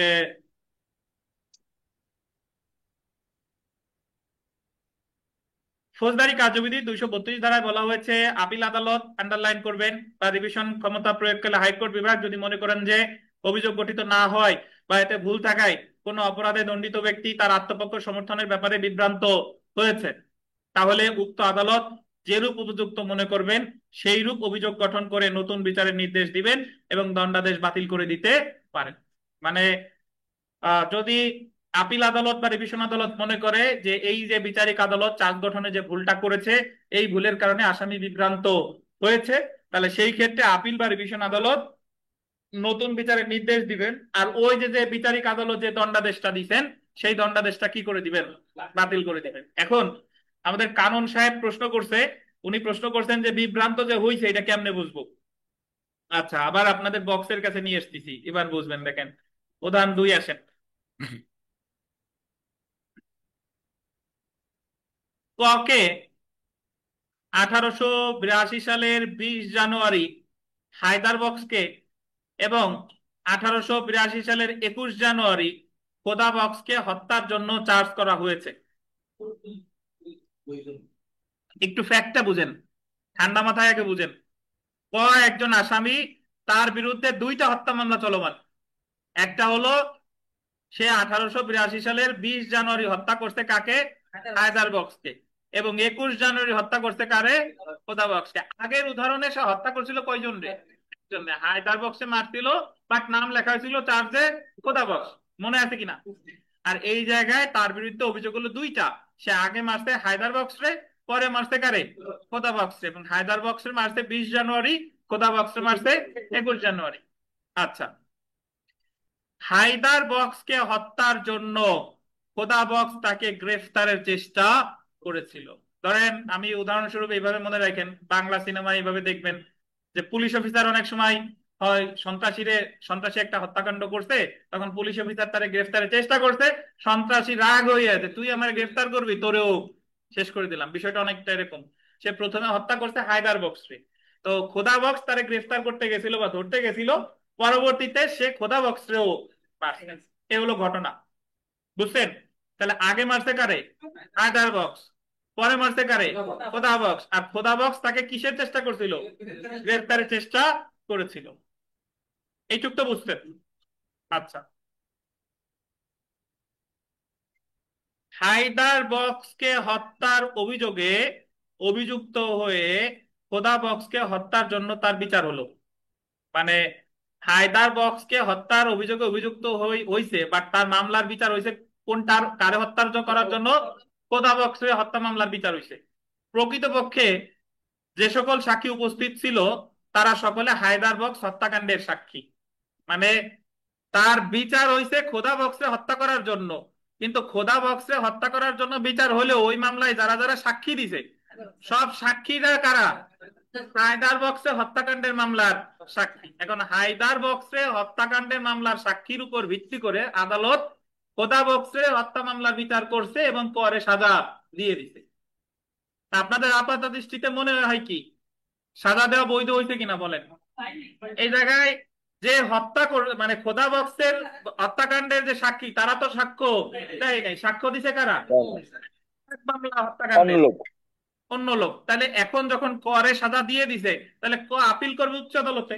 উচ্চ আদালতে আপিল করে জি বলবে যে আমি হত্যাকাণ্ডের অভিযুক্ত, ঠিক আছে আমারে সাজা দেখ, কিন্তু সঠিকভাবে বিচার করে আমারে সাজা দেখ। আপনার দেখতে মর্জি হয় যে আমার বিচার করছে খোদা বক্সের মামলায় আমার যাবজ্জীবন কারাদণ্ড দিছে বা মৃত্যুদণ্ড দিছে, কিন্তু রায়টা পড়তে মর্জি হয় যে এই জায়গায় সাক্ষী দিছে কারা? যারা সাক্ষী দিছে তারা খোদা বক্স মামলার সাক্ষী না, তারা কোন মামলার সাক্ষী? না, বক্স মামলার সাক্ষী। সো আমার যে হায়দারবাগ। চার্জ করে যে বিচার করছে এই বিচারটা, এই চার্জটা ভুল থাকায় আমি বিভ্রান্ত হয়েছি এবং এখানে ন্যায় বিচার কি হয়েছে? ব্যাহত হয়েছে। তাহলে এই জায়গায় আদালত, আপিল আদালত এই নতুন করে চার্জ গঠন করে নির্দেশ দিয়ে বিচারের নির্দেশ দিতে পারে, আর বিচারিক আদালত যে দণ্ডটা দিছে এই দণ্ডটা কি করবে? বাতিল করবে। তারে কিন্তু একবারে কিন্তু দিয়ে দিচ্ছে না, তারে আবার নতুন করে বিচারের নির্দেশ দিতে পারে এবং বিচারিক আদালত যে দণ্ডটা দিয়েছে সেই দণ্ডটা কি করতে পারে? বাতিল করতে বাতিল পারে। করতে। তাহলে আমি আবার আপনাদের বুঝাই, দেখেন এই জায়গার যে বিষয়টা, আহ প্রথমে 20 জানুয়ারি সে হত্যা করছে হায়দার বক্সরে, 21 জানুয়ারি হত্যা করছে খোদা বক্সরে। খোদা বক্স, এবং জানা গেছে যে হায়দার বক্সকে হত্যাকাণ্ডের জন্য খোদা বক্স তারে গ্রেফতার করার চেষ্টা করেছিল। পরবর্তীতে তার খোদা বক্সের মামলায় তারে শাস্তি দিছে, বাট খোদা বক্সের মামলায় যারা সাক্ষী, যারা যে সকল সাক্ষীরা সাক্ষ্য প্রদান করছে তারা সকলে হায়দার বক্সের মামলার সাক্ষী, তারা খোদা বক্সের মামলার সাক্ষী না। তাহলে এই জায়গায় আসামি কি হয়েছে? বিভ্রান্ত হয়েছে এবং ন্যায় বিচার কি হয়েছে? ব্যাহত হয়েছে। তাই এটা, এই যে যে চার্জ, এটা বাতিল বলে গণ্য হবে বা নতুন করে চার্জ গঠনের নির্দেশ দিতে পারে ফৌজদারি কার্যবিধির কত ধারায়? 232 ধারা। বুঝছেন? আর এর আরেকটা উদাহরণ যদি আমি দিয়ে দিই, সেটা হলো ওই যে আগের উদাহরণটা দেই, সেটা হলো যে হত্যা করছিল হায়দার বক্সরে, মামলার অনুসন্ধান, জামিন টামিন যা যা হয়েছে সবকিছু হায়দার বক্সই লেখা, কিন্তু বিচারক মহোদয় চার্জে ভুল ক্রমে লেখছে খোদা বক্স, তারিখটাও ভুল করছে। এখন পরবর্তীতে তারা সাজা দিছে, সাজার পরে আপিল আদালতে গিয়ে বলতেছে যে ওনার দেখেন আমি তো অমুক মামলাটা তো ডিসিজড পার্সনের নাম হায়দার বক্স, খোদা বক্স তো না, উনি তো চার্জে এই কথা লিখছে, তো আমি খালাস পাওয়ার হকদার। আদালত বলবে যে না, তুমি খালাস পাওয়ার হকদার না, তোমার এই যে যে ভুল হয়েছে এটা গুরুতর তেমন ভুল না, কারণ তুমি তো একটা হত্যাকাণ্ডের তো আসামি, এটা তো স্বীকার করো, তুমি তো জামিন টামিনও পাইছো, সেই সময় তো মামলার আগের পর্যায়গুলোতে তো হায়দার বক্সই আছে। সো বিচারক এই জায়গায় যে ভুল করছে এটা খুবই সামান্য এবং এই ক্ষেত্রে ন্যায় বিচার ব্যাহত হয়নি এবং এটা গুরুতর বলে বিবেচিত হবে না। বুঝতে পারছেন? তো এখন সব কথা, শেষ কথা হলো যে আপনি আসামি যতই বিভ্রান্ত হন না কেন, গুরুতর বলে বিবেচিত হবে কি হবে না এটা নির্ধারণ করবে কে? আদালত। বুঝছেন? বুঝছেন কিনা আপনারা? জি স্যার, বুঝছি। অনলাইনে বলেন, প্রশ্ন করেন ভাই। ক্লিয়ার স্যার, খালি ওই বক্স হলো ঝামেলা বাঁধাইছিল। স্যার বলেন কারণ সাহেব। স্যার বুঝতে পারছি, কিন্তু এই হায়দার বক্সকে হায়দার বক্স রেখে আর খোদা বক্সকে যদি বললো খোদা পুলিশ খোদা বক্স, তাহলে সহজ হয়ে যেতে পারত জিনিসটা। এই মানে পুলিশ খোদা বক্স যে পুলিশ, এই কথাটা উজ্জ্বল করে আমাদেরকে পেঁচ লাগাই দিছে। বুঝে ফেলছি স্যার সুন্দরভাবে। আচ্ছা, এই এই প্রশ্নটা হুবহু বইয়ের উদাহরণ এবং জুডিশিয়াল সার্ভিস পরীক্ষায় একবার এই প্রশ্ন এসেছিল। আপনারা যাতে পরীক্ষার হলে আপনাদের মাথা যাতে বক্স না হয়ে যায় এই কারণেই আপনাদের এত কষ্ট করে বোঝানো, নাইলে আরো সহজ উদাহরণ দিতাম। হ্যাঁ, এগুলা সমস্যামূলক প্রশ্ন আছে, এই সেম প্রশ্নটা দিয়ে 5 মার্ক দিতে পারে যে সমাধান করুন। বুঝতে পারছেন? জি স্যার, বুঝছি। আচ্ছা, আমরা একটু দেখে ফেলি চার্জে পরিবর্তন বা নতুন চার্জ গঠনের ফলাফল। এটা খুব সোজা, আমি একটু বলে দিই। সেটা হলো যে রায় ঘোষণার পূর্ব পর্যন্ত রায় ঘোষণার পূর্ব পর্যন্ত নতুন চার্জ গঠন করা যায় বা অতিরিক্ত চার্জও গঠন করা যায়। নতুন চার্জ আর অতিরিক্ত মানে পরিবর্তন বা নতুন চার্জ গঠনের ভিতর পার্থক্য আছে। পরিবর্তন হলো যে 379-তে চার্জ ছিল, 379 বাদ করে 380 দিছে, এটা হলো পরিবর্তন। আর নতুন চার্জ গঠন হলো 379 তো আছেই, সেই সাথে সাথে 380ও যোগ করছে। বুঝছেন?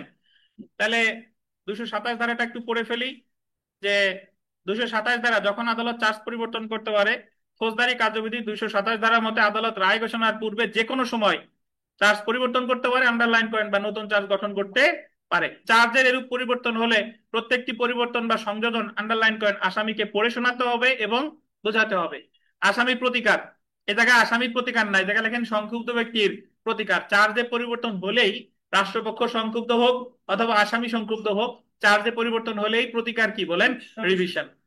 চার্জে সংক্ষুব্ধ হলেই প্রতিকার রিভিশন। তানবীর বুঝছেন? জি। আচ্ছা, এখন 228 ধারাটা দেখেন যে চার্জ পরিবর্তনের ফলে যখন বিচার চলতে পারে, 228-এ বলতেছে যে চার্জে পরিবর্তন হয়েছে কিন্তু এই পরিবর্তনের ফলে কেউই সংক্ষুব্ধ হয় নাই, মানে দুইজনই খুশি, তাহলে বিচার চলবে। এটা কত? 228। আর চার্জ পরিবর্তনের ফলে আসামি বা রাষ্ট্রপক্ষ যদি কেউ সংক্ষুব্ধ হয়, তাহলে সে তো যাই উচ্চ আদালতে কি করছে? রিভিশন করছে, তাহলে বিচারিক আদালতের বিচার কি থাকবে? স্থগিত থাকবে। এটা হলো 229। এই যে দেখেন, ফৌজদারি কার্যবিধি 228 ধারা মতে চার্জ পরিবর্তনের কারণে যদি আসামি আত্মপক্ষ সমর্থনে ক্ষতিগ্রস্ত না হয় বা সরকার পক্ষের ক্ষতিগ্রস্ত হওয়ার সম্ভাবনা না থাকলে পরিবর্তিত বা সংশোধিত অভিযোগকে মূল অভিযোগ ধরে আদালত বিচার শুরু করতে পারে। বুঝছেন?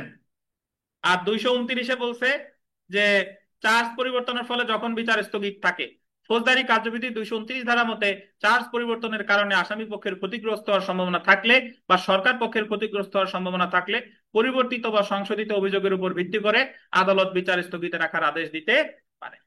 তাহলে আমার তানবীর 227, 228, 229 এক কথায় কিভাবে মনে রাখবেন বলেন? 227 হচ্ছে যে আদালত যখন চার্জ পরিবর্তন করবে, 28 হচ্ছে যে যখন বিচার চলতে পারে পরিবর্তন করে, আর 29 হচ্ছে যখন বিচার স্থগিত। কেউ সংক্ষুব্ধ না হলে চলবে 228, কেউ সংক্ষুব্ধ হলে বিচার স্থগিত থাকবে 229, আর চার্জ পরিবর্তন করবে কততে? 227। এই তো কথা। এখানে সাক্ষী পুনঃতলব প্রয়োজন নাই, বাট এমনি জেনে রাখেন যদি চার্জ পরিবর্তন করে তাহলে সাক্ষীরে রিকল করতে পারে কত ধারায়? 231 ধারায়। প্রয়োজন নাই, এমনি এক কথায় মনে রাখেন। আর সাক্ষী রিকল 231 ধারা ছাড়াও আরো একটা ধারায় আছে, কততে জানেন? 540 নাকি? 540 দেওয়ানি কার্যবিধিতে কোথায় আছে?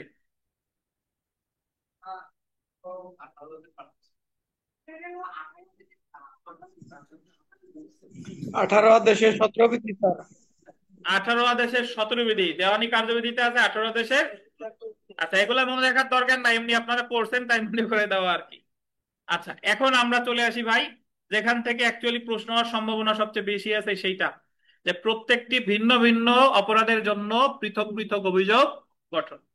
233 ধারায় বলছে যে অপরাধ যতগুলা, চার্জও ততগুলা, বা মামলাও ততগুলা, ভিন্ন ভিন্ন অভিযোগ গঠন। মানে অপরাধ যে কয়টা, মামলাও সেই কয়টা, চার্জও সেই কয়টা। কেমনে একটু পড়ি দেখেন। ফৌজদারি কার্যবিধির 233 ধারা মতে প্রত্যেকটি পৃথক অপরাধ সময়ের জন্য পৃথক চার্জ গঠন করতে হবে, এমন প্রত্যেকটি চার্জ পৃথক ভাবে বিচার করতে হবে। মানে চার্জও আলাদা, বিচারও আলাদা। বিচার আলাদা মানে প্রতিটা বিচার মানে হলো আলাদা এক একটা মামলা।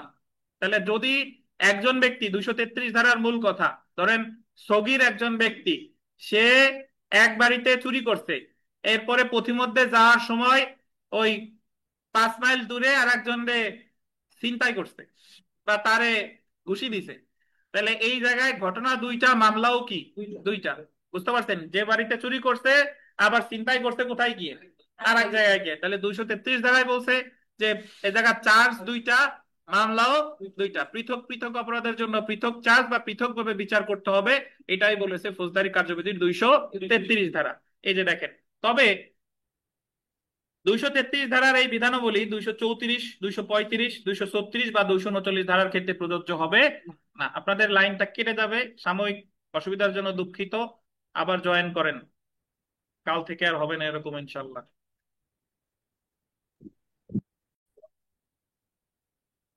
তাহলে সলিমুল্লাহ 233 ধারার মূল কথা কি, একটা উদাহরণ দেন, দ্রুত বলেন। 233 ধারা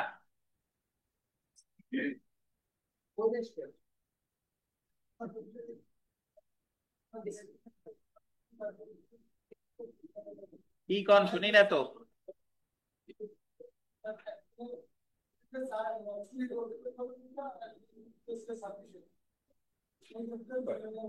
আচ্ছা, মূল কথা হলো 233-এর মূল কথা হলো যতগুলো ঘটনা চার্জ ততগুলো মামলাও, সেই কয়টা। এখন পরীক্ষায় জানতে চাইছে, পরীক্ষায় প্রশ্ন আসে এইভাবে যে পৃথক পৃথক অপরাধের জন্য পৃথক চার্জ, এই নীতির ব্যতিক্রম সমূহ আলোচনা করুন। মানে এটার অর্থ হলো যে কখন একসাথে চার্জ গঠন করে বিচার করা যায়। তাহলে 233-এর যে ব্যতিক্রম এটা আলোচনা করছে, দেখেন 234, 235, 236 আর কত 239, এই চারটা ধারায় এই ব্যতিক্রম আলোচনা করেছে। তো তার আগে আমরা 235-এর উদাহরণটা একটু পড়ি। দেখেন, করিম একটি ঘটনায় চুরির জন্য অভিযুক্ত এবং অন্য ঘটনায় মারাত্মক জখমের জন্য অভিযুক্ত। মানে এই জায়গায় ঘটনা কয়টা? দুইটা। ফৌজদারি কার্যবিধির 233 ধারা অনুযায়ী করিমের বিরুদ্ধে চুরি এবং মারাত্মক জখমের জন্য পৃথক চার্জ গঠন করতে হবে এবং পৃথকভাবে বিচার করতে হবে। 233 যেহেতু ঘটনা দুইটা, মামলাও কয়টা? দুইটা, চার্জও দুইটা। এখন বলতেছে যে এই কখন করিম যতগুলো অপরাধ করছে এই অপরাধগুলোর বিচার কখন এক মামলায় করা যাবে, আলাদা আলাদা মামলার দরকার নাই, এক মামলায় করা যাবে বিচার। এই ব্যতিক্রম সময় আলোচনা করছে 234, 235, 236 আর কত 239। ধন্যবাদ। দেখেন আমরা একটু ব্যতিক্রম গুলো পড়ি। প্রথমেই চলে আসি 234 ধারা। তার আগে এই যে দেখেন টাইটেলে দেওয়া আছে যে প্রত্যেকটি অভিযোগ আলাদাভাবে বিচার করার বিধানটির ব্যতিক্রম সমূহ। 234 ধারার মূল কথা যদি মনে রাখেন আলাদা করে পড়ার প্রয়োজন নাই। 234-এর মূল কথা হলো যে একজন ব্যক্তি, কয়জন ব্যক্তি? একজন ব্যক্তি 12 মাসের মধ্যে, 12 মাস বা 1 বছর একই কথা, একজন ব্যক্তি 12 মাসের মধ্যে যদি একই ধরনের একই নেচারের অনধিক কয়টা অপরাধ? 3টা অপরাধ যদি সে করে তাহলে ওই 3টা অপরাধের বিচার এক মামলায় করা যাবে। এখন অনেকে প্রশ্ন করেন যে স্যার সাজা কি একটাই হবে? না, সাজাও কয়টা হবে?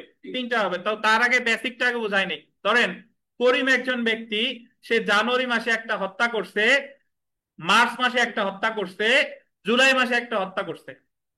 তাহলে তার বিরুদ্ধে অভিযোগ কয়টা? 3টা। আর ঘটনা, এই হত্যা কিন্তু একই পরিবারের সদস্য না, 3 জায়গায়, ধরেন 3 জেলা 3 জনরে হত্যা করছে। কিন্তু কয়জন হত্যা করছে? একজন। একজন হত্যা করছে। কয়টা অপরাধ? 3টা অপরাধ। কতদিনের মধ্যে করছে? 12 মাসের। এই 3টা অপরাধ কি একই প্রকৃতি? 3টাই হত্যা না? 3টাই হত্যা। তাহলে এই 3টা হত্যার বিচার একই মামলায় করা, একই সাথে চার্জ গঠন করে বিচার করা যাবে। কত ধারায়? 234 ধারায়। বুঝতে পারছেন? এই শর্তাবলীর যে কোনো একটা যদি ব্যত্যয় ঘটে তাহলে 234 প্রযোজ্য হবে না। ধরেন যদি 2 জন হয়, 2 জনে মিলে হত্যা করছে 3টা 12 মাসের মধ্যে, 234 হবে? লোক কয়জন? 2 জন, হবে না। 34 আনতে হলে কয়জন লাগবে? যদি এরকম করে যে আবার লোক একজনই, বাট এক বাসায় করছে চুরি, এক বাসায় করছে হত্যা, মানে আপনার 12 মাসের মধ্যে একটা করছে চুরি, একটা করছে হত্যা, একটা করছে ধরেন দস্যুতা, তাহলে তার বিচার একসাথে 234-এ করা যাবে কিনা বলেন? হবে না, কারণ এই জায়গা কোনটা লঙ্ঘন হয়েছে? একই প্রকৃতির অপরাধ না। বুঝতে পারছেন? তাহলে 234-এর যে মূল কথা, যদি একজন ব্যক্তি একই প্রকৃতির অনধিক 3টা অপরাধ 12 মাসের মধ্যে করে তাহলে এই 3টা অপরাধের বিচার একই মামলায় করা যাবে একসাথে চার্জ গঠন করে। এটাই কত ধারা? 234 ধারা। একটু পড়ি দেখেন। দুইটা হইলেও করা যাবে। আর দুইটা, অনধিক 3টা মানে কি? সর্বোচ্চ 3টা। যদি একজন ব্যক্তি 2টা খুন করছে 12 মাসের মধ্যে তাহলে 2টা অপরাধের বিচার একসাথে করা যাবে। অপরাধ হচ্ছে একই প্রকৃতির কিন্তু ভিন্ন ভিন্ন ঘটনা হইল। হ্যাঁ। পারি। আচ্ছা দেখেন 234 ধারা, একই ব্যক্তি কর্তৃক একই ধরনের অনধিক গোলদেন 3টি অপরাধ 12 মাসের মধ্যে সংগঠন করলে ফৌজদারি কার্যবিধির 234 ধারা মতে যদি একজন ব্যক্তি, আন্ডারলাইন করেন, একই ধরনের অনধিক 3টি অপরাধ 1 বছরের মধ্যে সংগঠন করে এবং অপরাধগুলো একই ব্যক্তি সম্পর্কিত হোক বা না হোক, এটা আন্ডারলাইন করেন, একই ব্যক্তি সম্পর্কিত হোক বা না হোক, এই কথার অর্থ বুঝেন? মানে আশা যে ভিকটিম সে কিন্তু একজন না, অনেক। এক থেকে দুই, দুইজন তিনজন হতে পারে। মানে মামলার বাদী আলাদা আলাদা হইতে পারে কিন্তু আসামি একজন। তার বিরুদ্ধে তিনের অনধিক যে কোনো সংখ্যক অপরাধের জন্য চার্জ প্রণয়ন করা যেতে পারে এবং একটি মকদ্দমায় বিচার করা যেতে পারে। এই ধারা অনুযায়ী দণ্ডবিধি 1860-এর আন্ডারলাইন করবেন 379 এবং 380 ধারার অপরাধ একই প্রকৃতির অপরাধ বলে গণ্য হবে। এটার অর্থ হলো, তানভীর বলেন তো 379 আর 380-তে কি আছে, পারবেন বলেন ইনশাল্লাহ। 379-তে কি চুরি, 380-তে হচ্ছে চুরি, না উল্টা বলছেন। 379-তে হলো চুরি 3 বছর, আর ঘরে চুরি কত, 380। বুঝতে পারছেন?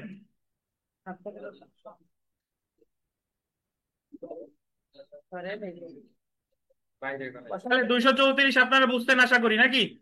আচ্ছা, তাহলে যদি পরীক্ষায় প্রশ্ন আসে যে একজন পকেট মার, বলাকা বাসে পকেট মারছে, এরপরে মহাখালী এক বাড়িতে চুরি করছে, মানে পকেট মারছে ধরেন জানুয়ারি মাসে, মহাখালী একটা ডিওএসএস এর একটা ফ্ল্যাটে চুরি করছে মার্চ মাসে, আবার আর একটা পকেট মারছে আহ ডিসেম্বর মাসে, বলেন তো এই তিনটা অপরাধের বিচার একসাথে করা যাবে কিনা?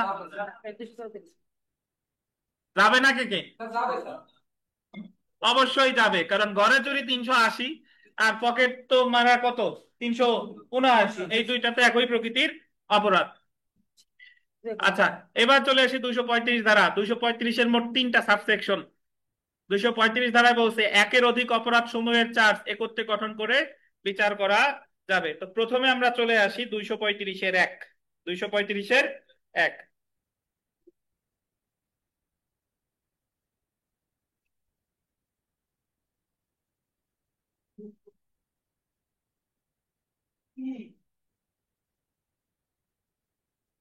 ভাই 235-এর যে 1, এটা আপনি মনে রাখবেন যে যদি একজন ব্যক্তি, 235-এর 1 মানেও একজনের ক্ষেত্রে প্রযোজ্য, একজন ব্যক্তি যদি একই কার্যের অংশ হিসেবে একাধিক অপরাধ করে, তাহলে সকল অপরাধের বিচার একসাথে একসাথে চার্জ গঠন করে পৃথক পৃথক চার্জ, বাট বিচার হবে একসাথে, বিচার করা যাবে। কিন্তু ওই অপরাধগুলো করতে হবে একই কার্যের অংশ হিসেবে। কেমনে? যে একজন ব্যক্তি যে বাসায় ব্যভিচারের উদ্দেশ্যে ঘর ভাঙছে, সেই বাসায় ব্যভিচার করছে, প্রথমে হলো ঘর ভাঙছে, সেই বাসায় ব্যভিচার করছে, সেই বাসায় চুরি করছে, সেই বাসায় বাধা দিলে আঘাতও করছে। তাহলে এই জায়গায় সে ঘর ভাঙার একটা অপরাধ, ব্যভিচারের একটা অপরাধ, চুরি করার একটা অপরাধ, আঘাতের একটা অপরাধ। আমরা যদি 233-এর শর্ত মানি, তাহলে 4টা অপরাধ হলে মামলা কয়টা? 4টা। কিন্তু 235-এর 1 বলতেছে যেহেতু এই ঘটনাগুলো একই কাজের অংশ, মানে যে বাড়িতে চুরি করছে, সেই বাড়িতে ব্যভিচার করছে, সেই বাড়ির ঘর ভাঙছে, সেই বাড়িতে আঘাত করছে, এটা আলাদা আলাদা না। তাহলে এই সকল অপরাধের বিচার, এই 4টা ধারার বিচার আলাদা আলাদা চার্জ গঠন করে একই মামলায় করা যাবে। এটাই হলো 235-এর 1। কিন্তু যদি এরকম হতো যে ঘর ভাঙছে এক বাড়িতে, সে ব্যভিচার করছে আর এক বাড়িতে, চুরি করছে আর এক বাড়িতে, আবার আঘাত করছে আর এক বাড়িতে, তাহলে কি মামলা হয়তো কয়টা? যতগুলো ঘটনা মামলা ততগুলো।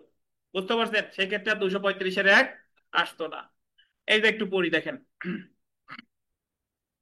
একাধিক অপরাধের বিচার। ফৌজদারি কার্যবিধির 235-এর 1 ধারা মতে অনেকগুলো কার্য যদি এমন ভাবে সংযুক্ত থাকে যেন একই কাজের অংশ গঠন করে এবং একই ব্যক্তি উক্ত কার্য সম্পর্কিত বিষয়ে একাধিক অপরাধ করে, উক্ত ক্ষেত্রে এমন প্রত্যেকটি অপরাধের জন্য উক্ত ব্যক্তির বিরুদ্ধে চার্জ গঠন করে একই বিচারে বিচার করা যেতে পারে। আপনি যদি নিজের ভাষায় বুঝেন, নিজের ভাষায় লিখবেন যে একজন ব্যক্তি একই সময় বা একই কাজের অংশ হিসেবে যদি একাধিক অপরাধ করে, তাহলে সকল অপরাধের চার্জ একসাথে গঠন করে বিচার করা যাবে। এটাই ফৌজদারি কার্যবিধির 235-এর কি 1 ধারা। জাস্ট ধারাটা ঠিক রেখে 235-এর 1 লিখে দিন, মানে আপনার ভাষায় লিখলেই হবে। দেখেন উদাহরণ দেখেন, ক ব্যভিচারের উদ্দেশ্যে দিনের আলোয় ঘর ভাঙে এবং ঘরে প্রবেশ করে কবিরের স্ত্রীর সাথে ব্যভিচার সংগঠন করে। ফৌজদারি কার্যবিধির 233 অনুযায়ী কয়ের বিরুদ্ধে অপতে গৃহপ্রবেশের জন্য 454 ধারায় এবং ব্যভিচারের জন্য 497 ধারায় পৃথকভাবে চার্জ গঠন করে পৃথকভাবে বিচার করতে হবে। কিন্তু যেহেতু দুইটি অপরাধ এমন ভাবে সংযুক্ত যে এই অপরাধ সমূহ, আন্ডারলাইন করবেন, একই কাজের অংশ, সেম ট্রানজেকশন, একই কাজের অংশ এবং একই ব্যক্তি সংগঠন করেছে, সেহেতু ফৌজদারি কার্যবিধি 235-এর 1 ধারা অনুযায়ী দুইটি অপরাধের একত্রে বিচার করা যাবে। তাহলে আপনাদের প্রশ্ন দিয়ে দেবে যে যে বাড়িতে ব্যভিচার করছে, সেই বাড়িতে ঘর ভাঙছে, এই বিচার কি একসাথে চার্জ গঠন করে করা যাবে কিনা। তাহলে আপনি শুধু 235-এর 1 আলোচনা করলেই হবে, বাট সাথে একটু 233ও ব্যাখ্যা দিয়ে দিতে পারেন। তো কোনো প্রশ্ন আছে আপনাদের 235 এক থেকে? একজন আমার একবার প্রশ্ন করছিল, ওনাদের পুরাতন ব্যাচের ক্লাস নেওয়ার সময় কে যেন প্রশ্ন করছিল যে স্যার ব্যভিচারী যদি করবে তাই ঘর ভাঙার দরকার কি? বুঝতে পারছেন? অদ্ভুত অদ্ভুত প্রশ্ন, যে ব্যভিচারী যদি করবে তাহলে ঘর ভাঙার দরকার কি? যাই হোক, আচ্ছা দেখেন, এরপরে আমরা চলে আসি 235-এর। অনলাইনে প্রশ্ন আছে 235-এর এক থেকে, বলেন। জি,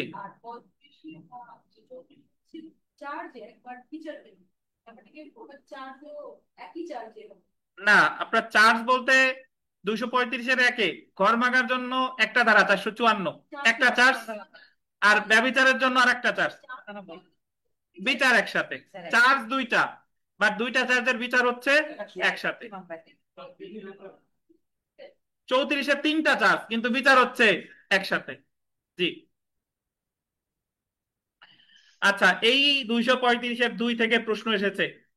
আপনাদের অনেকে রাত হয়ে যাচ্ছে বোধহয়, একটু অপেক্ষা করেন। দেখেন, দুইটি সংজ্ঞার অন্তর্ভুক্ত, এটা বিবিআই 235-এর 2-এ বলছে যে, এই ক্লাস করেন চুপ করে। 235-এর 2-এ বলছে যে ঘটনা একটা, মানে অপরাধ একটা, বাট দুইটা ধারায় সংজ্ঞায়িত অপরাধের মধ্যে পড়ে। কিভাবে? যে আমি যদি এইভাবে বলি যে আমরা যখন দণ্ডবিধি পড়বো, যে যদি কোনো এমন কোনো কাজ যা দৈহিক যন্ত্রণা, বৈকল্য বা পীড়া ঘটায়, এটার বলে আঘাত। এবং আঘাত যদি স্বেচ্ছায় করা হয়, এটা বলে ভলেন্টারিলি কজিং হার্ট, এটা অপরাধ 323 ধারায়, সাজা 1 বছর। মানে আপনি যদি একজনকে ঠেলা দেন, তানবীরকে ঠেলা দিলাম আমি, তানবীর পড়ে গিয়ে ব্যথা হয়েছে, তাহলে আমি তানবীরকে আঘাত করছি, এবং আমি যে অপরাধটা করছি এটা হলো 323-এর অপরাধ। বুঝেন? এখন আমাদের দণ্ডবিধির 350 ধারায় বলেছে যে যদি কোনো ব্যক্তি অপর কোনো ব্যক্তির গতি পরিবর্তন করে, গতিশীল করে, গতিরোধ করে, নিজের দেহের মাধ্যমে, কোনো বস্তুর মাধ্যমে বা কোনো প্রাণীর মাধ্যমে, এবং এই কাজগুলো যদি করে সে অপরাধ সংগঠনের উদ্দেশ্যে, তাহলে এটার বলে ক্রিমিনাল ফোর্স। তাহলে তানবীর দাঁড়ানো ছিল, তানবীরে আমি ঠেলা দিছি, তানবীর পড়ে গেছে, তানবীরে গতিশীল করছি, এবং তানবীরে ব্যথা দেওয়ার উদ্দেশ্যে আমি ঠেলাটা দিছি, ধাক্কা দিছি, তাহলে এই জায়গায় ক্রিমিনাল ফোর্স হইছে না? তাহলে ক্রিমিনাল ফোর্স শাস্তিযোগ্য অপরাধ 352, 352। তাইলে তানবীরে ঠেলা দিলাম, এটা 323-এও হয়, আবার তানবীরে যে ঠেলা দিছে একই ঠেলা, এটা 352-তেও হয়। তাহলে আদালত চার্জ গঠন করবে কোন ধারায়? যে কোনো একটাই করবে, তাই তো? আশরাফুল,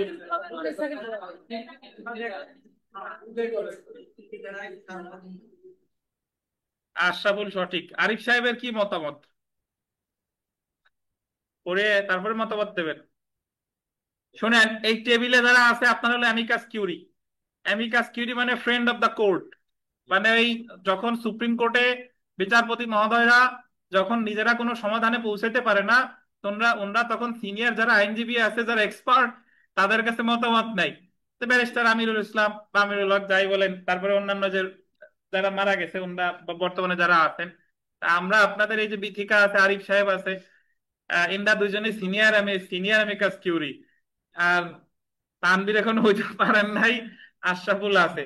আচ্ছা, এক্ষেত্রে যে বিষয়টা হলো যে দুইটা ধারাই কিন্তু ভাই চার্জ গঠন করতে পারে। 235-এর 2-এই বলতেছে, বলতেছে যে যে যদিও কাজ একটা, কিন্তু এটা যদি দুইটা ধারায় সংজ্ঞায়িত হয়, দুইটা ধারায় চার্জ গঠন করে, ইভেন দুই ধারায় তারে সাজা দিতে পারে। বুঝতে পারছেন?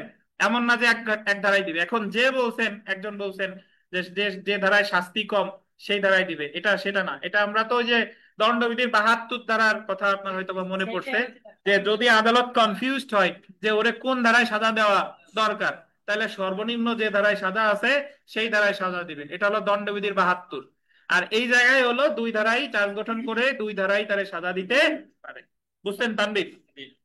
এই যে দেখেন, 235-এর 2 ধারা অনুযায়ী অভিযোগকৃত কাজগুলো যদি এমন একটি অপরাধ সৃষ্টি করে যা বর্তমানে বলবৎ এরূপ কোন আইনের যা দ্বারা অপরাধের সংজ্ঞা বা দণ্ড প্রদান করা হয়, বা আন্ডারলাইন করবেন, 2 বা ততোধিক পৃথক সংজ্ঞার অন্তর্ভুক্ত হয়, তাহলে উক্ত অপরাধের অভিযুক্ত ব্যক্তির বিরুদ্ধে অনুরূপ প্রত্যেকটি অপরাধের জন্য চার্জ গঠন করা যাবে বা একই মামলায় বিচার করা যাবে। এটা যে বইয়ের লাইন বাই লাইন মুখস্থ করা লাগবে বিষয়টা কিন্তু তা না, আপনি আপনার ভাষায় লিখবেন যে যদি কোনো ব্যক্তি একটা অপরাধ করছে বাট ওই অপরাধটা দণ্ডবিধি বা অন্য কোনো আইনের দুইটা ধারায় সংজ্ঞায়িত অপরাধের মধ্যে পড়ে, তাহলে আদালত ওই দুই বা ততোধিক ধারায় চার্জ গঠন করে সাজা দিতে পারে। এটাই 235-এর কত, দুই। বুঝছেন? উদাহরণ দেখেন, ক অন্যায়ভাবে খবিরকে লাঠি দ্বারা আঘাত করে। এখানে ক দণ্ডবিধির 321 ধারায় সংজ্ঞায়িত স্বেচ্ছায় আঘাত প্রদানের অপরাধ করছে, যা শাস্তিযোগ্য 323 ধারায়। আবার একই সাথে ক দণ্ডবিধির 350 ধারায় সংজ্ঞায়িত অপরাধজনক বল প্রয়োগের অপরাধ করছে, যা দণ্ডবিধির 352 ধারায় শাস্তিযোগ্য। মানে লাঠি দিয়েই আঘাত করছে, বাট এটা 323-এও শাস্তিযোগ্য, আবার 352-তেও শাস্তিযোগ্য। সুতরাং ক এর বিরুদ্ধে দণ্ডবিধির 323 ও 352 ধারার অধীনে প্রকৃতভাবে অভিযোগ গঠন করে উভয় ধারার অধীনে শাস্তি দেওয়া যায়। 235-এর 2 কে কে বুঝেন নাই বলেন? তানভীর বুঝতে পারছেন? বুঝছেন? যদি এরকম মতো বলেন দি যে এই লাঠি দ্বারা আঘাত করছে, এটা যদি দণ্ডবিধির 3টা ধারায় শাস্তিযোগ্য অপরাধ হইতো, 3টা ধারায় সাজা দিতে পারতো কিনা? তিনটা ধারায় ওই জায়গায় বলছে 2 বা ততোধিক বলা আছে না, 2 বা ততোধিক পৃথক সংজ্ঞার অন্তর্ভুক্ত, তাইলে 3টা ধারায়ও তারা সাজা দিতে পারতো। তাহলে এইভাবে বলা যায় যে ধরেন কোনো সরকারি কর্মকর্তা মানে কোনো একজন সাধারণ ব্যক্তি, আমরা তো দণ্ডবিধি এখনো পড়ি নাই, পড়বো ইনশাল্লাহ, বাট মনে থাকা উচিত যে সরকারি কর্মকর্তার ছদ্মবেশ ধারণ করে যদি কোনো মানে কোনো কিছু করে, সেটা শাস্তিযোগ্য 170 ধারায়, 170 ধারায়। আবার ছদ্মবেশে প্রতারণার শাস্তিযোগ্য 419 ধারায়, 419 ধারায়। তাহলে বলেন তো যে যদি কেউ এই যে সরকারি কর্মকর্তার ছদ্মবেশী, এটাও তো এক ধরনের ছদ্মবেশী, তাহলে 170-এর সাথে সাথে 419-এর চার্জ গঠন করা যাবে কিনা? বলেন তো যাবে কিনা? অবশ্যই যাবে। কত ফৌজদারি কার্যবিধির কত ধারার রেফারেন্স? 235-এর 2। এখন বলেন। ধন্যবাদ। আচ্ছা, একজন প্রশ্ন করছেন যে 235-এর 1-এর সাথে 235-এর 2-এর পার্থক্য কি?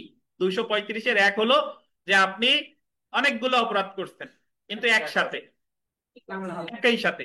আপনি ঘর ভাঙছেন, ব্যভিচার করছেন, আঘাত দিচ্ছেন, ঘরে আগুন দিচ্ছেন, এই সবগুলো একই সাথে, আলাদা আলাদা সময় না, একই সাথে, একই কার্যের অংশ।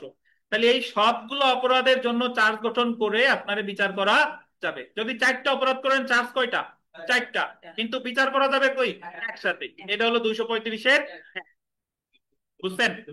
আর 235-এর 2 হলো যে আপনি অপরাধ করছেন একটা, কিন্তু এই কাজটা 2 বা ততোধিক অপরাধের সংজ্ঞায়িত হয়। মানে ওই যে লাঠি দিয়ে যে আঘাত করছে, এটা দণ্ডবিধির 323-এও পড়ে, আবার 352-তেও পড়ে। তাহলে আদালত এই 2 ধারায় চার্জ গঠন করে তাহলে 2 ধারায় সাজা দিতে পারে। এটাই 235-এর 2। বুঝছেন? তাহলে আমরা একটু চার্জের কি কি পড়লাম আমি একটু আপনাদের রিভিউ করি। চার্জের সংজ্ঞা পড়ছি, চার্জের উপাদান পড়ছি, তারপরে চার্জে ভুলের পরিণতি আছে 225 আর 232, চার্জ পরিবর্তন করা যায় 227, চার্জ পরিবর্তনের ফলে বিচার চলবে 228, বিচার স্থগিত থাকবে 229, সাক্ষী রিকল 231, পৃথক পৃথক অপরাধের জন্য পৃথক চার্জ 233, 233-এর ব্যতিক্রম আছে 234, 35, 36, 239। আজকে আমরা জাস্ট পড়লাম 234 আর 235-এর 1, 235-এর 2।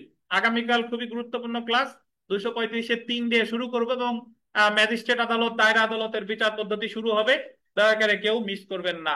তো ঠিক আছে, ভালো থাকেন। আগামীকালও আপনাদের 5:30টায় ক্লাস, 5:30। যে বা যারা বলে থাকেন স্যার একটু আগে ক্লাস নিলে ভালো হয়, আর মাত্র 1 মাস আছে, ভালোর তো কোনো শেষ নাই, একটু মানায় নিতে হবে। ধন্যবাদ, ভালো থাকেন, আল্লাহ হাফেজ।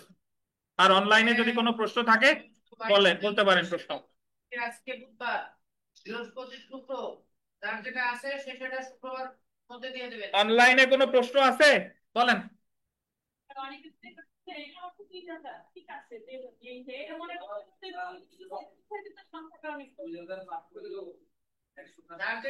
অনলাইনে যারা আছেন কোনো প্রশ্ন আছে কিনা বলেন। আনমিউট করে দিছি, যদি না থাকে তাহলে আজকে পর্যন্তই। তো ভালো থাকেন, আল্লাহ হাফেজ। আর আপনাদের বৃহস্পতিবার আগামীকাল তো বিকালে ক্লাস আছেই, আগামীকাল রাত্রে 10:30টায় আপনাদের আলাদা ক্লাস নিব, অনলাইনে বা অফলাইনে যারা থাকেন জয়েন করতে পারেন। দেওয়ানি, সুনির্দিষ্ট ফৌজদারি সার্বিকভাবে আগামীকাল রাতে আলোচনা করা হবে। তো যার যত প্রশ্ন আছে মনে করে রাখেন, আগামীকাল রাতে প্রবেশ করেন। ধন্যবাদ, আজকে এই পর্যন্তই, আল্লাহ হাফেজ।